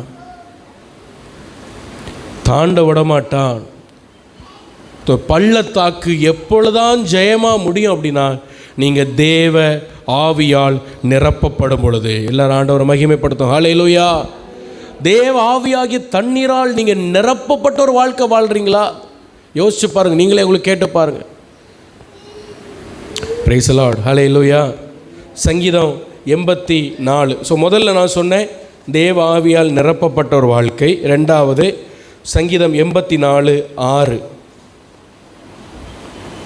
வாசிங்க. 84:6. அழுகையின் பள்ளத்தாக்கை ஒருவன் நடந்து அதை நீரூற்றாக்கி கொள்கிறார்கள், மழையும் குளங்களை. இங்கே ஒரு பள்ளத்தாக்கு, அந்த பள்ளத்தாக்கு பேர் சொல்லுங்கள். அழுகையின் பள்ளத்தாக்கு. எல்லோரும் சத்தமாக சொல்லுங்கள். ஆமாம், தூங்கிடக்கூடாது, அதுக்கு தான். என்ன பள்ளத்தாக்கு? அழுகை. இந்த பள்ளத்தாக்கு அப்படின்னா இது ஒரு அனுபவம். எப்பவும் அழுகை தான் இருக்குது இந்த நேரங்களில். அழுகை. ஹல்லேலூயா. இந்த உண்மையாகவே இப்படி ஒரு பள்ளத்தாக்கு உண்டு அப்படின்னு சொல்கிறாங்க. உண்மையாகவே இப்படி ஒரு பள்ளத்தாக்கு உண்டு அப்படி சொல்கிறாங்க. ஆனால் என்ன அப்படின்னா இஸ்ரவேல் ஜனங்கள் நல்லா கவனிங்க, எருசலேமுக்கு வருஷத்துக்கு 3 வாட்டி போகணும். இப்போ நீங்கள் வாரத்துக்கு ஒருக்காவது வரணுங்க வாங்கன்னு கட்டாயப்படுத்துகிறோம்ல, அந்த மாதிரி வருஷத்துக்கு 3 வாட்டி அவங்க போனோம். எங்கே போனோம்? எருசலேமுக்கு போனோம். அப்படி போகும்பொழுது இந்த அழுகையின் பள்ளத்தாக்க, இந்த பள்ளத்தாக்கு பெக்கான்னு சொல்கிறாங்க, பெக்காவின் பள்ளத்தாக்குன்னு சொல்கிறாங்க. இந்த அழுகையின் பள்ளத்தாக்கை இவங்க தாண்டி போகணும். இது ஏன் அழுகையின் பள்ளத்தாக்குன்னு சொல்கிறாங்கன்னா, இந்த பள்ளத்தாக்கு ரொம்ப கடினமான பள்ளத்தாக்கு, தண்ணி இல்லாத பள்ளத்தாக்கு, ரொம்ப கஷ்டமாக இருக்குது அதை தாண்டுறதுக்கு. ஸோ வருஷத்துக்கு 3 வாட்டி இவங்க எருசலேமுக்கு போகிறாங்க அப்படின்னா இந்த பள்ளத்தாக்கு வழியாக போய் தான் ஆகணும். வேறு நோ ஷார்ட்கட், வேறு வழியெல்லாம் கிடையாது. ஹல்லேலூயா. அதனால தான் பைபிள் சொல்லுது, அழுகையின் பள்ளத்தாக்க தாண்டி போவாங்க, இல்லை வேறு வழியே போவாங்கன்னு சொல்லலை. அழுகையின் பள்ளத்தாக்க உருவம் நடந்து அதை நடந்து தான் ஆகணும். சில நேரங்கள் ஆண்டவர் உங்களுக்கு தருகிற சில பள்ளத்தாக்கின் அனுபவங்களை நீங்கள் உருவம் நடந்து தான் ஆகணும், வேறு வழியே கிடையாது. எப்படி இதில் ஜெயம் எடுப்பாங்கன்னு சொன்னால் என்ன பண்ணுவாங்க தெரியுமா? அவங்க டைம் கிடச்சுன்னா அங்கங்கே நீரூற்றுகளை தோண்டுவாங்க, அடுத்து வர்றவங்கள அதை பயன்படுத்துகிறாங்க. மெயினாக என்ன செய்வாங்க தெரியுமா? அதிகமாக பாடி ஆண்டவரை மகிமைப்படுத்துவாங்க. அந்த நடக்கும் பொழுது, அந்த பள்ளத்தாக்கில் நடக்கும் பொழுது அவங்களுக்கு களைப்பு தெரியாமல் இருக்கணும், இல்லைனா சோர்ந்து போகாமல் இருக்கணும் அப்படின்னா, எருசலேம் இன்னும் பக்கத்தில் தான் இருக்குது, சீக்கிரம் வந்துடுவோம் அப்படின்னு அவங்க நினச்சிட்டு நல்லா பாடி ஆண்டவரை மகிமைப்படுத்துவாங்க. கவனிக்கிறீங்களா? ஹல்லேலூயா. நல்லா துதிப்பாங்களாம், நல்ல பாடல்களை பாடி ஆண்டவரை மகிமைப்படுத்தி ஸ்தோத்திரம் பண்ணி நல்லா துதிப்பாங்களாம். நமக்கு சர்ச்சில் வச்சே வாய் திறக்க கஷ்டமாக இருக்குது. வாயத்தரகன்னு நம்மளுக்கு சொல்லி எனக்கு கஷ்டமாக இருக்குது. ஆனால் எஃப்ரெண்ட் விளையாடாத டேய். அப்போது இவங்க என்ன பண்ணுவாங்கன்னா, இந்த அழுகையின் பள்ளத்துக்கு ரொம்ப கஷ்டமாக இருக்கும், நடக்க முடியாது, வெயில். நமக்கு இந்த சீட்டுக்குள்ளே இருக்க எவ்வளோ கஷ்டமாக இருக்குது, அவங்களுக்கு நடக்க முடியாது. அவங்க பாடுவாங்களா, ஆண்டவர் அப்படியே பாடி அந்த ஆவி நிறைவை அப்படியே காத்துக்கொள்வாங்க. Price the Lord. ஹல்லேலூயா. அப்போது நல்லா கவனிங்க, இப்படி பாடி பாடி பாடி பாடி பாடி பாடி போல் அவங்க நடக்கிற அந்த தூரம் அவங்களுக்கு தெரியாது, அந்த கஷ்டங்கள் தெரியாது, அங்கே இருக்கிற கல், அந்த கரடு முரடுகள் அதெல்லாம் தெரியாது. அவங்க அசால்ட்டாக அப்படின்னு நடந்து போயிடுவாங்க. உங்கள் வாழ்க்கையிலும் நீங்கள் பள்ளத்தாக்க ஜெயிக்கணும்னு, ரெண்டாவது அதிகமாக துதித்து பாடுகிற ஒரு பழக்கம் உங்களுக்கு இருக்கணும். ஆமென் சொல்லுங்கள். ஹல்லேலூயா. துதிக்கிறீங்களா? வீட்டில் தனியாக இருக்கும்போது பாடுறீங்களா? ஆண்டவரை பாடி துதிக்க முடியுதா? இல்லை சர்ச்சில் மட்டும்தான் பாட்டா? சர்ச்சிலையும் வர மாட்டேங்க, கீழே இருந்து உங்களுக்கு தெரிஞ்ச பாடல்களை பாடுறீங்களா? ஆண்டவரை பாடி மகிமைப்படுத்துறீங்களா? எங்கே பாடுறது? டிவியை போட்டால் அது எங்கே திருப்பினாலும் சினிமா பாட்டு தான், பின்ன அது தானே காதுக்குள்ளே போகும். அப்போ சமையல் பண்ணும்போது, பாத்திரம் தேய்க்கும் போது என்ன பாட்டு ஞாபகம் வரும்? நீங்கள் டிவியில் கேட்ட பாட்டு தானே வரும், ஐலசான்னு தானே வரும். சொல்லுங்கள். ஃபோனை திருப்பினா 24 மணி அங்கே என்ன வருது? ஃபேஸ்புக்கு சரி, யூடியூபு சரி, வேறு என்ன, இன்ஸ்டாகிராமா என்ன இல்லாமல் இருக்குது. என்ன வருது அதில்? 10% தான் கிறிஸ்தவ பாட்டு வரும். 10%. 90% பிசாசு கையில் தான் அது இருக்குது. அது காதுக்குள்ளே போகுது. இப்போ ஹெட்செட்டு வேறு நிறைய பேருக்கு காத்துக்குள்ளே போகும். உங்கள் மண்டைக்குள்ளே போய் ஸ்டோர் ஆகிடும். அந்த பாட்டு மண்டைக்குள்ளே போய் என்ன வேணும்? ஸ்டோர் ஆகிடும். அப்போ நீங்கள் பைக் ஓட்டும்போது, பாடும்போது, நடக்கும்போது என்ன பாட்டு தான் வரும் உங்களுக்கு? என்ன பாட்டு வரும்? ஏதோ ஒரு பிசாசு பாட்டு உங்களுக்கு வரும். பின்ன வாழ்க்கை எப்படி ஆசீர்வதிக்கப்படும்? எத்தனை பேர் காலையில் எழும்பணும்னு ஆண்டவரை பாடி மகிமைப்படுத்துறது? அந்த பழக்கம் எத்தனை பேருக்கு இருக்குது? பாடுறீங்களா வீட்டில்? உங்களுக்கு பாட கஷ்டமாக இருந்ததுன்னா 2 பாட்டு புக்கு இங்கேருந்து எடுத்துட்டாது போங்க. கொஞ்சம் பார்த்து பார்த்து பாடுங்க. இப்போ தான் யூடியூப்பில் என்ன பாட்டு போட்டாலும் வருது, அப்படி தானே?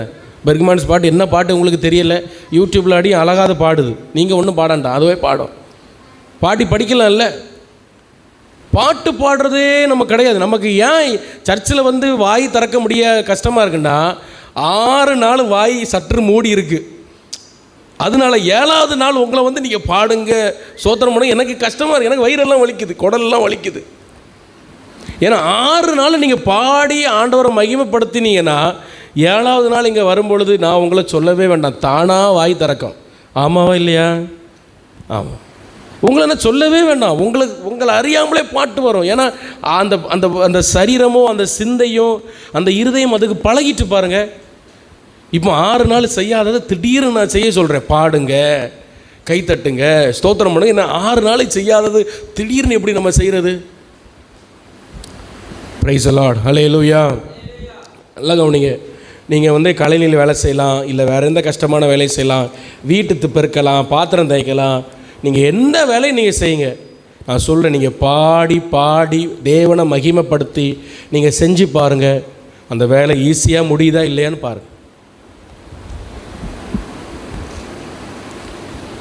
அந்நிய பாஷை பெற்ற பிள்ளைங்க பாத்திரம் தேய்க்கும் போது, சமையல் பண்ணும்போது அந்நிய பாஷை பேசி பேசி பேசி நீங்கள் பாத்திரம் சமையல் பண்ணி பாருங்கள், என்ன டேஸ்ட்டாக வரும் தெரியுமா உங்கள் சமையல்?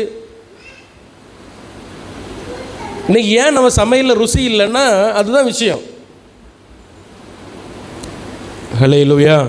ஞாயிற்றுக்கிழமை ஏன் சர்ச்சுக்கு வரல? அது எனக்கு பாத்திரம் விளக்குற வேலை இருந்துன்னு ஒரு ஆள் சொல்லுது என்கிட்ட. பாத்திரம் விளக்குற வேலை இருந்தான். இப்போ நல்ல கவனிங்க, ஒய்ஃப் வீட்டில் இல்லை, அவள் ஊருக்கு போயிட்டா. தெரியுமில்ல எல்லாருக்கும். இப்போ அவனையும் ஸ்கூலுக்கு அனுப்பி வீட்டில் எல்லா வேலையும் செஞ்சு சமையலும் பண்ணி ஊழியத்துக்கும் போய் பிரசங்கமும் ஆயத்தம் பண்ணி எல்லாம் பண்ணுறது யார்? சும்மா அதெல்லாம் என்கிட்ட கதை விட்டு நானும் இப்போ ரொம்ப கஷ்டமான வேலை போல் நினச்சிட்டேன். சமையல் பண்ணுறது, பாத்திரம் கழுவெல்லாம். ஆமாம். கலெக்டரு, நீங்கள் பட்டணங்களில் போய் பாருங்கள், ஒரு கலெக்டரானாலும் சரி, ஒரு டாக்டரானாலும் சரி, எவ்வளோ பெரிய ஐடி கம்பெனி வேலை பார்க்குறாலும் சரி, ஞாயிற்றுக்கிழமை தவறாமல் உட்காந்துருப்பாங்க அட்டண்டன்ஸில், ஆராதனையில். ஆனால் நம்ம ஆட்கள் கலெக்டரை விட பிஸி. இங்கே ராமதண்டலத்தில் கலெக்டரோட நீங்கள் பிஸியாக இருக்கீங்க நிறைய பேர். ஏன் சர்ச்சைக்கு வரல? எனக்கு துணி துவைக்கிற வேலை இருந்து கலெக்டர் வீட்டில் விட்டுட்டு உட்காந்துருக்க. நீங்கள் நினைக்கிறீங்க, என்ன நினைக்கிறீங்க? எத்தனை தாசில்தார், எத்தனை கலெக்டர்ஸ் ஞாயிற்றுக்கிழமை ஆராதனை தவறாமல் இருக்கிறாங்க தெரியுமா? சில டிபிஎம் சர்ச்சஸில் போய் பாருங்கள், அங்கே பாத்ரூம் கழுவுறதே இவங்க தான். யார்? டாக்டர்ஸ் தான். கக்கூஸ் கழுவுறாங்க அங்கே கன்வென்ஷன். நான் பார்த்துருக்கேன். கன்வென்ஷன் பாத்ரூம் க்ளீன் பண்ணுறது யார்? டாக்டர்ஸு. வேட்டி மடித்து கட்டி நிற்பாங்க கக்கூஸ் கழுவிட்டு. அவங்களுக்கெல்லாம் வேலை இல்லையா? சும்மா வீட்டில் உட்காந்துருக்காங்களா?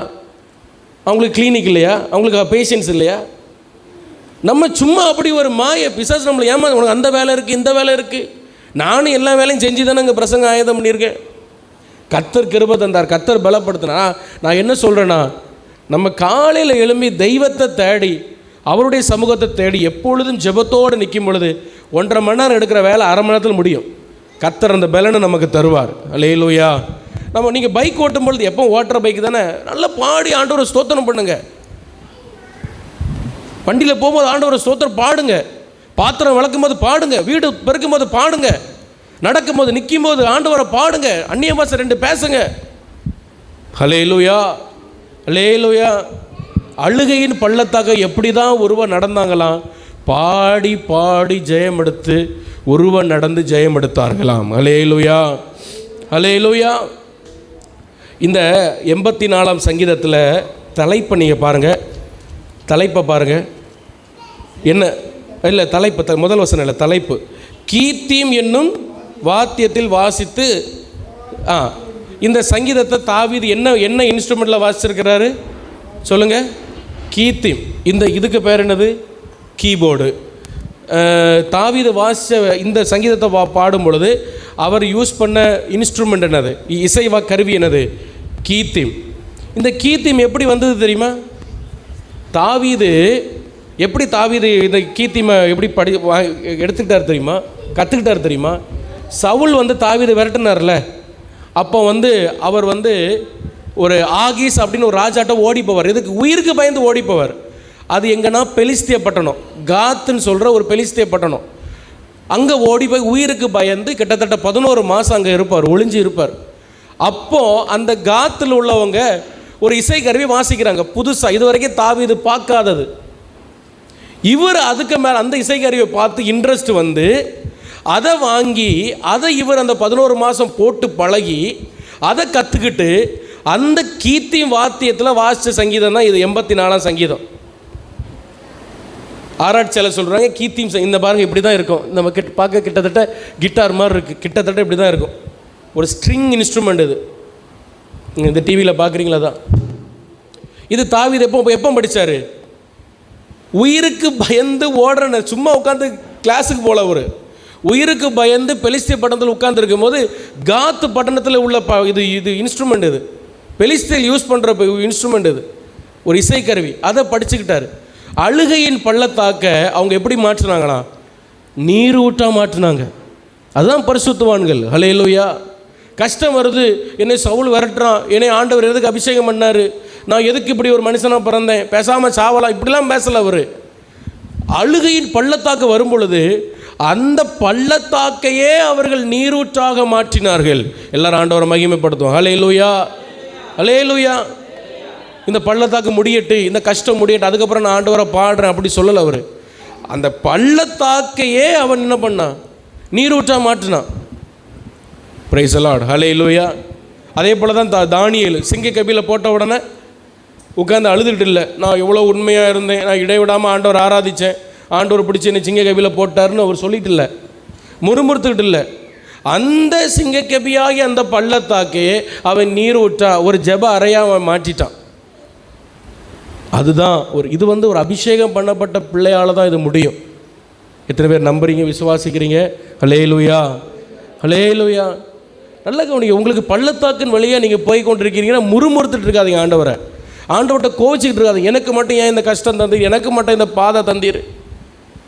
சவுல் அப்போஸ்தலனாகிய பவுல் ஊரெல்லாம் போய் சுவிசேஷம் சொன்னார். அவரை பிடிச்சி அடித்து ஜெயிலை தூக்கி போட்டது மட்டும் இல்லாமல் என்ன பண்ணாங்க தெரியுமா?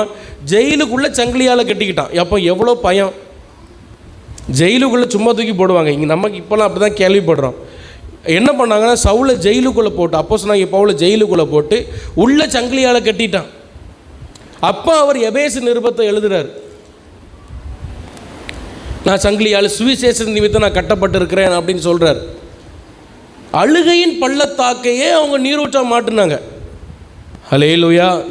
எது கஷ்டமாக இருக்கோ, எது முடியாமல் இருக்கோ, எது இல்லாமல் இருக்கோ, அதையே அவர்கள் எப்படி மாற்றினார்கள்னு சொன்னால் நீரூற்றாக மாற்றினார்கள். எல்லாரும் ஆண்டவரை மகிமைப்படுத்தும். ஹல்லேலூயா, ஹல்லேலூயா. சரி, இப்போது இந்த பள்ளத்தாக்கில் வரும்பொழுது 2 விஷயம் நான் செய்யணும்னு சொன்னேன். ஒன்று என்னது? பரிசுத்த ஆவியால் நிரப்பப்பட்டு இருக்கணும். 2வது கர்த்தரை துதிக்கணும். இன்னும் ஒன்று ஒரே இது நம்ம கவனிங்க. நம்ம செய்யக்கூடாதது ஒன்றே ஒன்று மட்டும் நான் சொல்லி நான் உங்களெல்லாம் சீக்கிரம் ஜெபம் பண்ணி அனுப்பிடுவேன். 1 ராஜாக்கள் புஸ்தகம் 16ஆம் அதிகாரம் 31ஆம் வசனம். 1 ராஜாக்கள் 16ஆம் அதிகாரம் 31ஆம் வசனம் வாசிங்க. நான் வாசிக்கிட்டா? நேபாத்தின் குமாரனாகிய யெரொபெயாமின் பாவங்களில் நடப்பது அவனுக்கு கொஞ்ச காரியம் என்று நினைத்தார் போல அவன் சீதோனியரின் ராஜாவாகிய ஏத்பகாலின் குமாரத்தி ஏசபேலை விவாகம் பண்ணினதும் அல்லாமல் போய் பாகாலையும் அவன் அதை சேவித்து பணிந்து கொண்டான். இது யார்? 30ஆம் வசனத்தில் பார்க்குறோம், ஆகாப். சரி, இதில் 2 ஆட்களை நீங்கள் பார்க்குறீங்க. எத்தனை ஆட்களை பார்க்குறீங்க? 1 ராஜாக்கள் 16 30ஆம் வசனம் 31ஆம் வசனத்தில் 2 ஆட்களை பார்க்குறீங்க. ஒருத்தன் பேர் ஆகாப்பு, இன்னொரு பேர் யெரொபெயாம். இன்னொருத்தன் பேர் என்னது சொல்லுங்கள், சத்தமாக சொல்லுங்கள். யெரொபெயாம். இந்த யெரொபெயாம் என்ன பண்ணார்? இந்த யெரொபெயாம் யார் அப்படின்னு சொன்னீங்கன்னா நல்லா கவனிங்க. தாவீதுக்கு அப்புறம் யார் ராஜாவானா? இப்போ என்னைய பாருங்கள், எல்லோரும் பதில் சொல்லுங்கள். தாவீதுக்கு அப்புறம் யார் ராஜாவானா? தெரியாதா? சொல்லுங்கள். சரிதான் சொல்லுங்கள். தாவீதுக்கு அப்புறம் யார் ராஜாவானா? சாலமோன் ராஜாவானார். சரி, சாலமோனுக்கு அப்புறம் யார் ராஜாவாகணும் அப்படின்னா ரெகோபெயாம். யார் ராஜாவாகணும்? அப்படி தானே ஆகணும், சந்ததி அப்படி தானே. அவனுக்கு பையன், சாலமோனுக்கு பையன் பேர் என்ன? ரெகோபெயாம். அவன் தான் ஆகணும். ஆனால் ஆண்டவர் அப்படி ஆக விடலை. அந்த ராஜ்யத்தையே 2ஆக பிரித்து யெரொபெயாம் அப்படின்னு சொல்கிற ஒருத்தனுக்கு கையில் கொடுத்தாரு. நீங்கள் எழுதி வச்சுக்கோங்க. 1 ராஜாக்கள் 12 நீங்கள் வீட்டில் போய் படித்து பாருங்கள். அங்கே தான் அந்த சம்பவம் நடக்குது. சரியா? யாருக்கு கையில் கொடுத்தாரு? யெரொபெயாம். 2மே பயாம்னு முடியும்னால நீங்கள் பேர் குழப்பிடக்கூடாது. சாலமோனுக்கு பையன் பேர் ரெகோபெயாம். ஆண்டவர் செலக்ட் பண்ணது யார்? யெரொபெயாம். ஆண்டவர் செலக்ட் பண்ணது யார்? யெரொபெயாம். சரி, இப்போது இந்த மேப்பை நீங்கள் எல்லோரும் பாருங்கள். இந்த ப்ளூ கலரில் இருக்குது பார்த்தீங்களா, இந்த நீல கலரில், இது வந்து தாவீது, சாலமோன் இவங்க ஆண்ட நாட்களில் இஸ்ரவேல் தேசம். அதுக்கு இந்த பக்கம் பார்க்குறீங்க, ஒரு பக்கம் பச்சை கலர், இன்னொரு பக்கம் ஆரஞ்சு கலர் அடிச்சிருக்கு. இது வந்து ஆண்டவர் ராஜ்யத்தை ரெண்டாக பிரித்தார். ராஜ்யத்தை என்ன பண்ணார் கவனிங்க, ரெண்டாக பிரித்தார். ரெண்டாக பிரித்து மேலே இருக்கிற இஸ்ரவேலை யாருக்கு கொடுத்தார்னா யெரொபெயாமுக்கு கொடுத்தார். யாருக்கு கொடுத்தார்? எப்படி தெரியுமா? ஒரு நாள் யெரொபெயாம் வந்துட்டு இருக்கிறாரு. அப்போ அகியா அப்படின்னு ஒரு தீர்க்கதரிசி யெரொபெயாம் கூப்பிட்டாருங்க, வா. இவன் போனான். நல்ல புது ட்ரெஸ்ஸு, புது சால்வை, அதை 12 துண்டாக கிழிச்சார். அந்த தீர்க்கதரிசி எத்தனை துண்டு? 12 துண்டாக நல்ல ட்ரெஸ்ஸை யோசிச்சு பாருங்கள். அந்த நாட்கள் ஆண்ட ஒரு தீர்க்கதரிசிகள் எப்படி, நான் இப்போ உங்கள் முன்னாடி நின்று டக்குன்னு ஒரு சட்டையை கலத்திட்டு கிழிச்சா எப்படி இருக்கும்? இது வரைக்கும் அது லூஸுன்னு நினைப்பீங்க. ஆனால் அந்த நாட்கள் தீர்க்கதரிசிகள் எப்படி ஆண்டவர் பயன்படுத்தி நல்ல சால்வை போட்டிருக்காரு, எடுத்து 12 துண்டாக கிழிக்கிறாரு.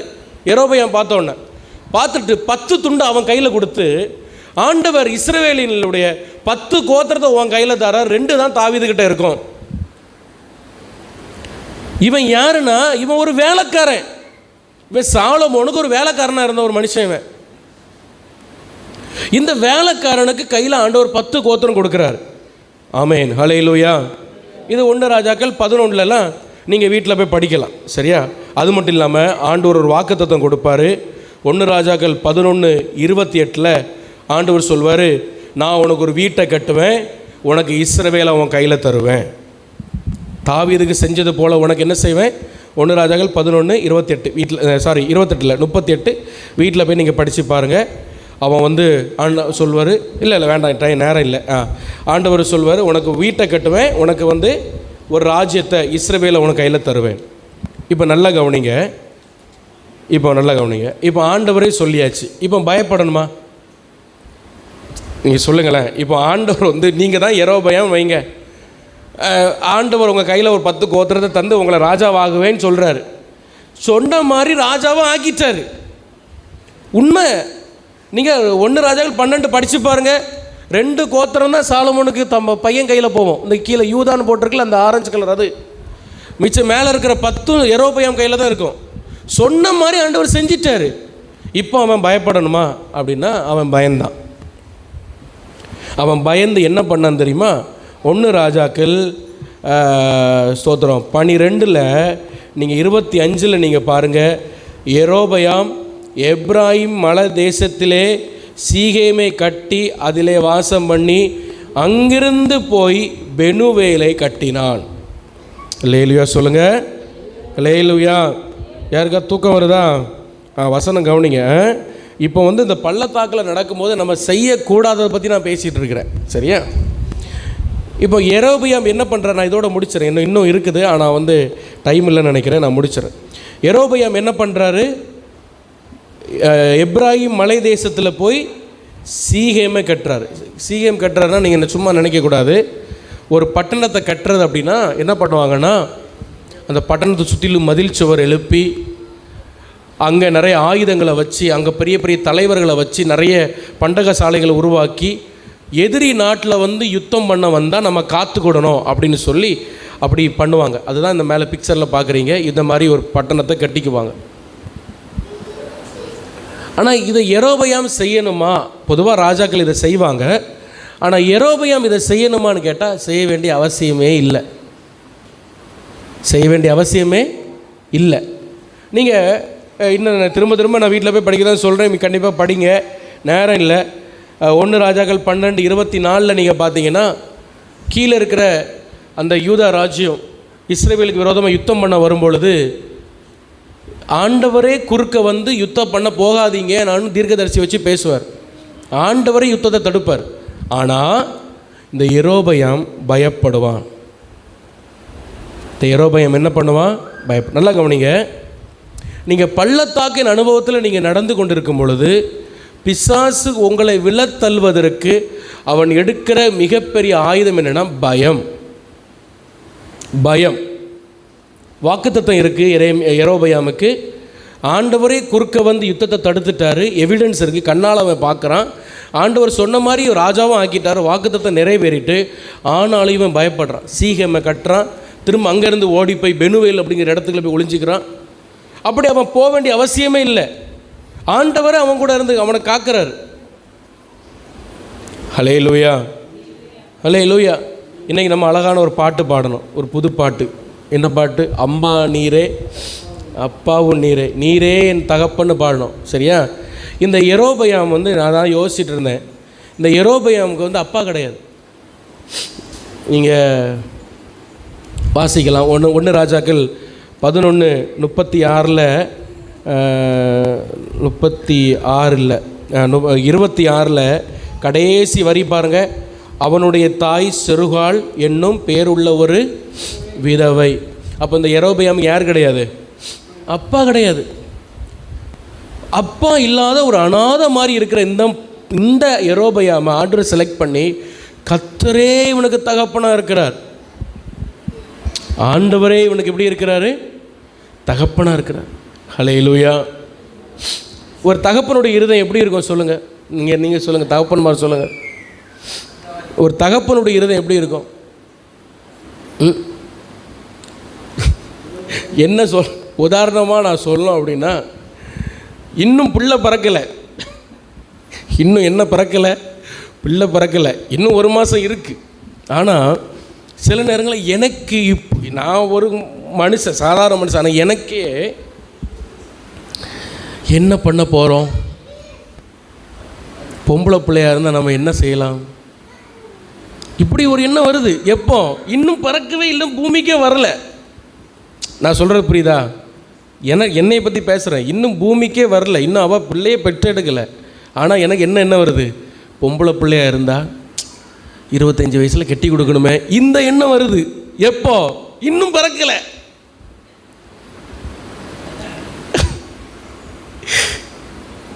இப்போ உண்மையில சொல்ல ஆண்டவர் பார்க்குறான்னா இன்னும் யோசிக்கிறேன், பொம்பளை பிள்ளையாக இருந்தால் என்ன செய்யணும்? 25 வருஷம் தான் நம்ம கூட இருப்பா, அப்புறம் கட்டி கொடுத்துருவோம், அப்புறம் இப்போ எங்கே இருப்பாளோ எப்போ? அதான் ஆண்டவர் சொல்கிற, பொல்லாதவர்களை நீங்களே இவ்வளோ யோசிக்கும் போது, அப்போது நம்ம உருவாக்கின தகப்பன், நம்மளை தாயின் வயிற்றில் நம்மளை உருவாக்கின நம்முடைய ஆண்டவர், அவருடைய நம்முடைய தகப்பன், அவருடைய எண்ணம் எப்படி இருக்குது? நான் அதை யோசித்து பார்க்குறேன். சாதாரண ஒரு மனுஷனாக இருக்கிற எனக்கு இவ்வளோ நான் யோசிக்கிறேன் அப்படின்னா, 25 வருஷம் ஃபார்வேர்டாக நான் யோசிக்கிறேன் அப்படின்னா, என்ன தாயின் கருவில் உருவாக்கின என் தகப்பன் என்னை குறித்து எவ்வளோ பெரிய திட்டம் வச்சுருப்பார். அல்லேலூயா. என்னை குறித்து எவ்வளோ பெரிய எண்ணம் வச்சுருப்பார். அதை நீங்கள் நம்பணும். இந்த யெரொபெயாம் இவனுடைய அம்மா ஒரு விதவை அப்படின்னா, இவனுக்கு அப்பா கிடையாது. ஆனால் கர்த்தரே இவனுக்கு தகப்பனாக இருந்து இவனை அழைச்சி இவனுக்கு ஒரு வீட்டை கட்டுவேன்னு சொல்லி இவனுக்கு ஒரு ராஜ்யத்தை கையில் கொடுத்து தாவீதின் சிங்காசனத்தை சீட்டை இவனை கையில் கொடுத்தார் ஆண்டவர். ஆனாலும் இவன் பயந்து கீழே நீங்கள் படித்து பாருங்கன்னா, வீட்டில் போய் கடைசியில் பாகாலை போய் சேவிக்கிறதுக்கும் அஸ்திரோத்தை சேவிக்கிறதுக்கும் ஒரு கண்ணுக்குட்டி உருவாக்கி அதுதான் தெய்வம்னு சொல்கிற அளவுக்கு இவனுடைய பயம் இவனை வழி நடத்திட்டது. இப்போது இந்த படத்தில் நீங்கள் பாருங்கள், இந்த பச்சை கலர் இருக்குல்ல, அதெல்லாம் இஸ்ரவேல், கீழே இருக்கிற யூதா. அப்போ இஸ்ரவேல் ஜனங்கள்லாம் எருசலேமுக்கு தான் ஆலயத்துக்கு வரணும். அப்போ இவன் பயப்படுறான். இவங்க அடிக்கடி எருசலேமுக்கு போனால் என்ன சொல்லுவாங்க? இன்றைக்கி எப்படி பண்டிகை இருந்து தெரியுமா? நம்ம ஆட்கள் அப்படி தானே பேசுவாங்க, நம்மளை கடுப்பேற்றதுக்கு. கிறிஸ்மஸுக்கு என்ன உங்கள் ஐயா ஒரு லைட்டு கூட போட மாட்டேங்காரு, நாங்கள் எவ்வளோ அழகாக கொண்டாடணும், உடனே நம்ம ஆட்களுக்கு குசி வந்துடும், ஐயா நம்ம ஒரு லைட்டாவது போடணும் அப்படின்னு. இந்த இஸ்ரவேல் ஜனங்கள் அப்படி தான், நம்ம எவ்வளோ அழகாக பண்டிகை கொண்டாடணும் தெரியுமா, அப்படி கொண்டாட தெரியுமான்னு சொன்னோடனே இந்த இஸ்ரவேல் யூதா ஆட்கள் சொன்னோன்னே இஸ்ரவேலருக்கு மனம் மாறிடக்கூடாது, மறுபடியும் ரெகோபெயாமையே இவங்க ராஜா வாய்க்கிடக்கூடாது அப்படின்னு இவன் என்ன பண்ணான்னா, பெத்தேல் இருக்குல்ல, இந்த கீழே இருக்கிற பெத்தேல்லையும் மேலே இருக்கிற தான் அப்படின்னு ஒரு இடம், அந்த 2 இஸ்ரவேலுடைய 2 பார்டர்லையும் ஒரு கண்ணுக்குட்டியை செஞ்சு 2 கண்ணுக்குட்டியை செஞ்சு இதுதான் உங்கள் தெய்வம், இதுதான் நீங்கள் ஆராதிக்கணும், நீங்கள் எருசலேம் போக வேண்டான்னு அப்படி சொல்லிட்டான். இவனை நடத்துனது என்னென்னா பயம். இவனுக்கு சீட்டை கொடுத்தது யார்? கர்த்தர். ஆனால் இவனே பயப்படுறான், பயந்து கண்ணுக்குட்டியை தெய்வமாக்கிட்டான். ஏன்னா இவனுடைய பயம், இவனுடைய அந்த ஃபியர், நம்முடைய சீட்டு போயிருமோ, நம்ம ஆண்டவர் நம்மளை கைவிட்டுருவாரோ, நம்முடைய பிசாசு நிறைய நேரங்களில் நம்மை பயமுடுத்தி தவறான முடிவுகளை நம்ம எடுக்க வைப்பான். ஆனால் நீங்கள் பயப்படாதீங்க, கர்த்தர் நம்முடைய தகப்பனாக இருக்கிறார். ஹல்லேலூயா. நல்லா கவனிக்கணும். இந்த பள்ளத்தாக்கின் அனுபவத்தில் நீங்கள் நடந்து கொண்டிருக்கும் போது பிசாசு உங்களை அதிகமாக உங்கள் கையில் எடுக்கிற ஆயுதம் என்ன தெரியுமா? பயத்தை எடுப்பான். அப்படி ஆயிரம், உனக்கு இப்படி ஆயிரம், நீ அது ஆயிரம், உனக்கு தெரியாது, இப்படி ஆயிரம் இப்படி ஆயிரம், உங்களை பயமுறுத்தி பயமுறுத்தி பயமுறுத்தி நீங்கள் ஒரு கட்டத்துக்கு மேலே உணர்ச்சி வசப்பட்டு தவறான ஒரு முடிவை எடுத்துருவீங்க. இப்படி செய்யலாம் அப்படின்னு, இங்கே போகலாம் அங்கே போகலாம், அங்கே அவரை பார்க்கலாம் இவரை பார்க்கலான்னு. கடைசியில் அதுவே ஒரு பெரிய பிரச்சனையாக வந்துடும். நான் சொல்கிறது மாதிரி புரியுது? ஹல்லேலூயா. இந்த பள்ளத்தாக்கின் அனுபவத்தில் நீங்கள் நடக்கும் பொழுது எப்பொழுதுமே நீங்கள் தைரியமாக இருக்கணும். கர்த்தர் என்னுடைய தகப்பனாக இருக்கிறார். ஹல்லேலூயா, ஹல்லேலூயா. சரி, ரெண்டாவது நம்ம ஒரு ராஜாவை குறித்து நம்ம பார்த்தோம். அவன் பேர் ஆகாப் ராஜா. அவன் பேர் என்னது? ஆகாப் ராஜா. அவன் என்ன பண்ணான்? ஏசபேலை போய் வணங்கினான். ஏசபேலை போய் மனைவி ஆக்கினான் அப்படின்னு பைபிள் சொல்லுது. 1 ராஜாக்கள் 16:31. திரும்பவும் அதுதான் நான் வாரேன். அவன் யாரை போய் விவாகம் பண்ணால்? ஏசபேலை விவாகம் பண்ணான். ஏசபேல் யார் தெரியுமா? நீங்கள் அந்த 1 ராஜாக்கள் 16:31 பாருங்கள். அவன் சீதோனியனின் ராஜாவாகிய ஏத்பாகால் சொல்கிற ஒரு ஒரு ஒரு ராஜாவுடைய ஒரு மகள். அவ்வளோதான் விவாகம் பண்ணான். சரியா? இந்த சீதோன் எங்கே இருக்குது அப்படின்னு நீங்கள் பாருங்கள். இந்த மேப்பில் பாருங்கள். இஸ்ரவேலுக்கு மேல் எண்டில் இந்த சீதோன் இருக்குது. மேலே இந்த எண்டில் லாஸ்ட்டில் சீதோன் இருக்குது. இஸ்ரவேலுக்குள்ளே வராது. ஆனால் முதல்ல ஆண்டவர் இஸ்ரவேல் ஜனங்களுக்கு வாக்குத்தத்த தேசத்தை கொடுக்கும் பொழுது ஆண்டவர் சொன்னது என்னென்னா, உபாகமம் 20ஆம் அதிகாரம் 17ஆம் வசனம். கொஞ்சம் நீங்கள் பொறுத்துடுங்க, நான் இந்த வசனங்களை உங்களுக்கு சொல்லிடுறேன். நீங்கள் அப்புறம் நம்ம ஜெபம் பண்ணலாம். எனக்குமே அவசரமாக ஊருக்கு போக வேண்டியிருக்கிறது. ஆனாலும் இதை சொல்ல முடிச்சிடுறேன், உங்களுக்கு சொல்ல வேண்டியது சொல்லிடுறேன். உபாகமம் 20:17-18 நீங்கள் பார்த்தீங்கன்னா ஆண்டவர் சொல்வார். 16லேருந்தே நீங்கள் பார்த்தீங்கன்னா, நீ போகிற பட்டணத்தில் சுவாசமுள்ள யாதுண்டு என்ன செய்யக்கூடாது? 16 கடைசியில் பாருங்கள், உயிரோடு நீ வைக்கக்கூடாது அப்படின்னு சொல்லி ஆண்டவர் அதை கட்டளையிடுவார். இது கர்த்தர் உங்களுக்கு கட்டளையிட்டபடியே நீங்கள் சங்காரம் பண்ணணும். Praise the Lord. அல்லேலூயா. சரி, இப்போ கவனிங்க.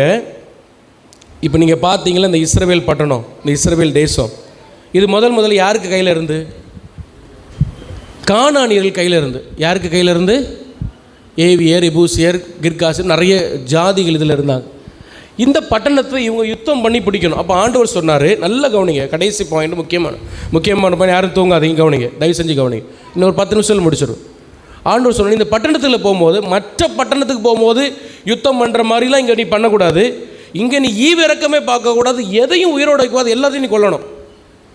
மற்ற பட்டணத்தில் கூட நீ முதல்ல போகும்போது யுத்தம் பண்ணக்கூடாது, நீ சமாதானமாக தான் இருக்கணும், இப்படியெல்லாம் சொல்லுவார்.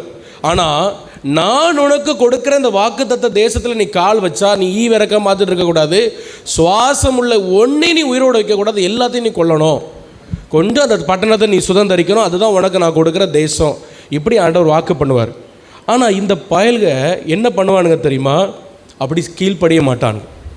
கீழ்ப்படியாமல் இந்த சீதோனியரை ஒன்றுமே பண்ணாமல் விட்டுருவானுங்க, கொஞ்சம் உயிரோடு விட்டுருவானுங்க. உபாகமம் நியாயாதிபதிகள் 1ஆம் அதிகாரம் 31 நீங்கள் படிக்கலாம். வாசிக்க நேரம் இல்லை, நீங்கள் படிக்கலாம். சீதோனியரை ஒன்றுமே பண்ண மாட்டாங்க, விட்டுருவாங்க. சீதோனியர் என்ன பண்ணுவாங்க? நியாயாதிபதிகள் 1:31 எழுதி வச்சுக்கோங்க. 1:31. சரியா? சரி.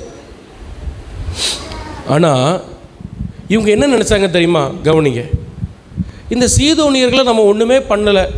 இந்த சீதோனியர்கள் ரொம்ப ஞானம் உள்ளவங்க, ரொம்ப டேலண்ட் உள்ளவங்க. பைபிள் சொல்லுது, சீதோனியர்கள் மாதிரி மரம் வெட்ட தெரிஞ்சவங்க அந்த டைமில் யாருமே கிடையாது. அதனால தான் சாலமோன் சீதோனியர்கிட்ட போய் மரத்தை வாங்கிட்டு வருவான். மரம் வெட்ட ஆட்களை கேட்பான். மரம் வெட்டது நம்ம நினைக்கிறோம் சாதாரண வேலை, சும்மா கோடாரி எடுத்து இந்த பக்கம் 10 வெட்டு வெட்டணும், இந்த பக்கம் 10 வெட்டு வெட்டணும், அந்தாலும் மரம் மறிஞ்சு மூலம் இதான் நம்ம நினச்சிட்ருக்கோம். ஆனால் சீதோனியர்கள் ரொம்ப டேலண்டாக மரம் வெட்டுவாங்க. அதை சைஸ் பண்ணுறது, அதை பலகை எடுக்கிறது, ரொம்ப டேலண்டாக இருப்பாங்க. 1 ராஜாக்கள் 5:6 சொல்லுது, சீதோனியர்கள் போல் மரம் வெட்டுறவங்க அந்த டைமில் யாரும் கிடையாது. இப்படி இருந்தனால இவங்க இந்த சீதோனியர்களை இவங்க என்ன பண்ணாங்கன்னா உயிரோட விட்டுட்டாங்க. என்ன நினச்சாங்கன்னா இது ஒரு பிரச்சனையே கிடையாது, இது ஒரு பிரச்சனையே. இவங்க இந்த சீதோன் எவ்வளோ திறமை உள்ளவங்க, இதை போய் ஆண்டவர் கொல்ல சொல்கிறாரே அப்படின்னு விட்டுட்டாங்க. இது எப்போ பெரிய பிரச்சனையாக வந்து தெரியுமா? இந்த ஆகாபு சீதோனியற்ற இருக்கிற ஒரு பெண்ணை போய் ஏசபேலை திருமணம் பண்ணி கொண்டு வரான். மொத்த இஸ்ரவேலையும் பாகால் வழிபாட்டில் நடத்தினான். மொத்த இஸ்ரவேலும். ஹல்லேலூயா. இப்போ எத்தனையோ வருஷத்துக்கு முன்னாடி ஆண்டவர் அழிக்க சொன்னதை இவனுங்க அழிக்காமல் உயிரோடு விட்டதுனால, சும்மா விட்டதுனால, அதை கண்டுக்காமல் விட்டதுனால பல வருஷம் கழித்து அது திரும்ப அவங்க தேசத்துக்கே ஒரு பெரிய வீழ்ச்சிக்கு காரணமாக மாறுது. இதோட சத்தியம் என்ன தெரியுமா? ஆண்டவர் உங்கள் வாழ்க்கையில் ஏதாவது விளக்க சொல்கிறாரா? ஏதாவது வேண்டான்னு சொல்கிறாரா? ஏதாவது உன் வாழ்க்கையை விட்டு நீ எடுத்துரு, இது உன்கிட்ட இருக்க வேண்டாம் அப்படின்னு ஆண்டவர் எச்சரித்துட்டே இருக்காரா? நீங்கள் நினைக்கலாம், இதனால் என்ன பிரச்சனை வரப்போகுது, இது ஒரு சாதாரண, இதெல்லாம் ஒரு பிரச்சனையா, இதெல்லாம் நம்ம பிரசங்கத்தில் ஐயா சொல்கிறோம், இதெல்லாம் ஒரு பிரச்சனையா, இதெல்லாம் நம்ம மாற்றணுமா அப்படி நீங்கள் நினைக்கிறீங்க. பாருங்கள், ஆண்டவர் உங்கள்கிட்ட திரும்ப திரும்ப சொல்லி நீங்கள் எது மாற்றாமல் இருக்கிறீங்களோ அது ஒன்று உங்களுக்கு பிரச்சனையாக வரும். இல்லை நீங்கள் தப்புனா கூட உங்கள் சந்ததிகள் அந்த சாபத்தை அவங்க அனுபவிப்பாங்க. அதுக்கு சரியான எக்ஸாம்பிள் இந்த சீதோனியர்கள். அந்த டைமில் சீதோனியர்கள் உயிரோடு விட்டுட்டாங்க, ஒரு பிரச்சனை இல்லை. ஆனால் அங்கேருந்து எழுமனா பாரு, ஏசபேல்னு ஒருத்தி மொத்த இஸ்ரவேலையும் பாகாலுக்குள்ளே வழி நடத்திட்டா. நான் சொல்கிறேன், எத்தனை பேருக்கு புரியுது? ஹல்லேலூயா. கர்த்தர் உங்களுக்கு நல்ல கவனிங்க, எது வேண்டான்னு சொல்கிற அது நமக்கு வேண்டாம், அதில் கொஸ்டினே கேட்கக்கூடாது. சில பேர்ட்ட ஆண்டவர் நேரடியாக நான் பேச மாட்டார், செய்தியில் பேசுவார், பாட்டில் பேசுவார், ஏதாவது நீங்கள் சும்மா உட்காந்து பைபிள் படித்தாலும் உங்கள்கிட்ட ஒரு விஷயத்தை குறித்து பேசிக்கிட்டே இருப்பார். அப்படி இருக்க அனுபவம் இருக்கா? இதை நீ செய்யாத, பண்ணாத, வேண்டாம், உனக்கு தூரடு, இது வேண்டாம் வேண்டாம் வேண்டான்னு பேசிக்கிட்டே இருப்பார். ஆனால் நம்ம அதை கண்டுக்காமல் விட்டுட்டோம் வைங்க, இன்றைக்கி அது பிரச்சனையாக இருக்காது. ஆனால் எதிர்காலத்தில் அதுவே உங்களுக்கு மிகப்பெரிய தலைவலியாக மாறிடும், மிகப்பெரிய தலைவலியாக மாறிடும். ஹல்லேலூயா. ஆமாம், ஏசபேல் அப்படி தான் மாறினா. இது ஏசபேல் அது மட்டும் இல்லை, வெளிப்படுத்தல் 20ஆம் அதிகாரம் 2ஆம் அதிகாரம் 20ஆம் வசனத்தில் அங்கே ஒரு ஏசபேல் வரா. தியேத்ரா சபையில் அங்கே ஒரு ஏசபேல் இருக்கா. அவளும் தான் பண்ணா. இந்த ஏசபேல் என்ன பண்ணாலோ அதே தான் அவளும் பண்ணான். ஆண்டவர் சொன்னார், தியேத்ரா சபை நீ எல்லாத்துலேயும் கரெக்டாக இருக்க, நீ அன்பாக இருக்க, நன்மை செய்கிற, எல்லாம் சரியாக இருக்க, ஆனால் நீ ஏசபேலுக்கு இடம் கொடுத்துருக்க. அவள் உன்னை திரும்பவும் பாவத்துக்கு நேராக வழி நடத்துகிறா. அந்த ஏசபேலின் ஆவி உன்னை திரும்பவும் பின்மாற்றத்துக்கு நேராக இழுக்குது. அப்போ யார் ஒரு கர்த்தருக்கான வைராக்கியமாக எழுமணும்னு நினைக்கிறாங்களோ அந்த ஆட்களை இந்த ஏசபேலின் ஆவிகள் கண் வைக்கும். நல்ல கவனிங்க, நீங்கள் என்றைக்கு ஜெபம் பண்ணோன்னு நீங்கள் முடிவெடுத்து என்றைக்கு நான் ஃபாஸ்ட் பண்ணி ஜெபம் பண்ணோம், ஆண்டவருக்குள்ள வளரணும் முடிவு எடுக்கிறீங்களோ ஏசபேலின் ஆவி உங்கள் மேலே கண் வைக்கும். எப்படி அது சாதாரண ஆட்களை விட்டுரும், மிகவும் அதிகாரம் பெற்ற, அபிஷேகம் பெற்ற, வல்லமை உள்ள பெரிய பெரிய ஆட்களை, இவங்க மேலே தெய்வ திட்டம் இருக்குது, இவங்க மேலே தெய்வ அபிஷேகம் இருக்குன்னா அந்த ஏசபேலின் ஆவி அவங்களுக்கு விரோதமாக வரும். மாம்ச இச்சைகளை கொண்டு வரும், அசுத்த எண்ணங்களை கொண்டு வரும், பாவத்துக்குள்ளே நம்மளை தள்ள வைக்கும். இந்த ஏசபேலுடைய கிரியை இதுதான். அதனால் கவனமாக இருங்க. நீங்கள் இந்த பள்ளத்தாக்கில் நடக்கும் பொழுது நம்ம செய்யக்கூடாதது என்னென்னா, இந்த ஏசபேலின் ஆவிகளுக்கு நம்ம வழி கொடுக்காம தெய்வம் விட சொல்ல வேண்டியதை நம்ம விட்டு தான் ஆகிறோம். எல்லோரும் முழங்கால் பண்ணிடலாம், ஜெபம் பண்ணலாமா? கண்களை மூடி எல்லாரும் கொஞ்சம் நேரம் ஆண்டவரை நோக்கி பார்ப்போம். Thank you Jesus. ஹல்லேலூயா. கர்த்தர் நம்மை விட்டு விலக்க சொல்கிறத இன்னும் நம்ம விளக்காமல் நம்ம இருந்தோம் என்று சொன்னால், பிரைஸ் தி லார்ட், அதுவே நம்முடைய வாழ்க்கையில் ஒரு பெரிய பிரச்சனையாக வரும். இந்த ஏசபேல், அஸ்தரோத், இந்த டிவியில் பார்க்குறீங்க பாருங்கள், அஸ்தரோத்துன்னு சொல்ல ஒரு பெரிய தெய்வம். இது இதுக்கு ஒரு பெரிய தோப்பையே வச்சு அவள் கும்பிட்டா, தோப்பு விக்கிரகத்தை கும்பிட்டா. கர்த்தர் வேண்டான்னு சொல்கிறத இவங்க விளக்குறாங்க. எதை நம்ம விளக்குறோமோ அது ஒரு பெரிய தலைவலியாக, ஒரு பெரிய பிரச்சனையாக வருது. எல்லோரும் கொஞ்சம் வாய்களை திறந்து ஆண்டவர் ஸ்தோத்திரம் பண்ணுங்க. 2 நிமிஷம் எல்லோரும் ஆண்டவர் ஸ்தோத்திரம் பண்ணலாமா? ஆண்டவர் ஸ்தோத்திரம் பண்ணுங்கள், ஸ்தோத்திரம் பண்ணுங்கள். ஹல்லேலூயா, ஹல்லேலூயா. ஒரு 2.5 மணி நேரம் நமக்கு ஆராதனை நடக்கும். 9 மணிக்கு ஆரம்பித்து 11:30 நம்ம முடிச்சிடுறோம். ஆமீன். இதுலேயே நீங்கள் டயர்டாகிடக்கூடாது. கொஞ்ச நேரம் எல்லோரும் ஸ்தோத்திரம் பண்ணுங்கள், எல்லோரும் கர்த்தரை ஸ்தோத்திரம் பண்ணுங்கள், ஸ்தோத்திரம் பண்ணுங்கள், ஆண்டவர் ஸ்தோத்திரம் பண்ணுங்கள். ஆண்டவரே, கர்த்தர் உங்களோட எந்த பகுதியோடு பேசினாரோ, எந்த பகுதி இடைப்பட்டாரோ, எந்த பகுதியோடு ஆண்டவர் உங்கள்கிட்ட அதிகமாக தொட்டாரோ அதை நீங்கள் ஆண்டவருக்கு ஒப்பு கொடுத்து எல்லாரும் ஜெபம் பண்ணுங்கள். நீங்கள் ஒருவேளை பள்ளத்தாக்கின் பாதையில் போய் கொண்டு இருக்கலாம். இந்த ஆகாபு போல், இந்த யெரொபெயாம் போல் பயந்து தவறான முடிவுகளை எடுத்துடாதீங்க. எப்பொழுதும் தேவ ஆவியினாலும் துதியினாலும் நீங்கள் நிரம்பி இருங்க. இந்த பள்ளத்தாக்க கண்டிப்பாக நீங்கள் ஜெயம் எடுக்க முடியும். கண்டிப்பாக நீங்கள் ஜெயம் எடுக்க முடியும். ஹல்லேலூயா.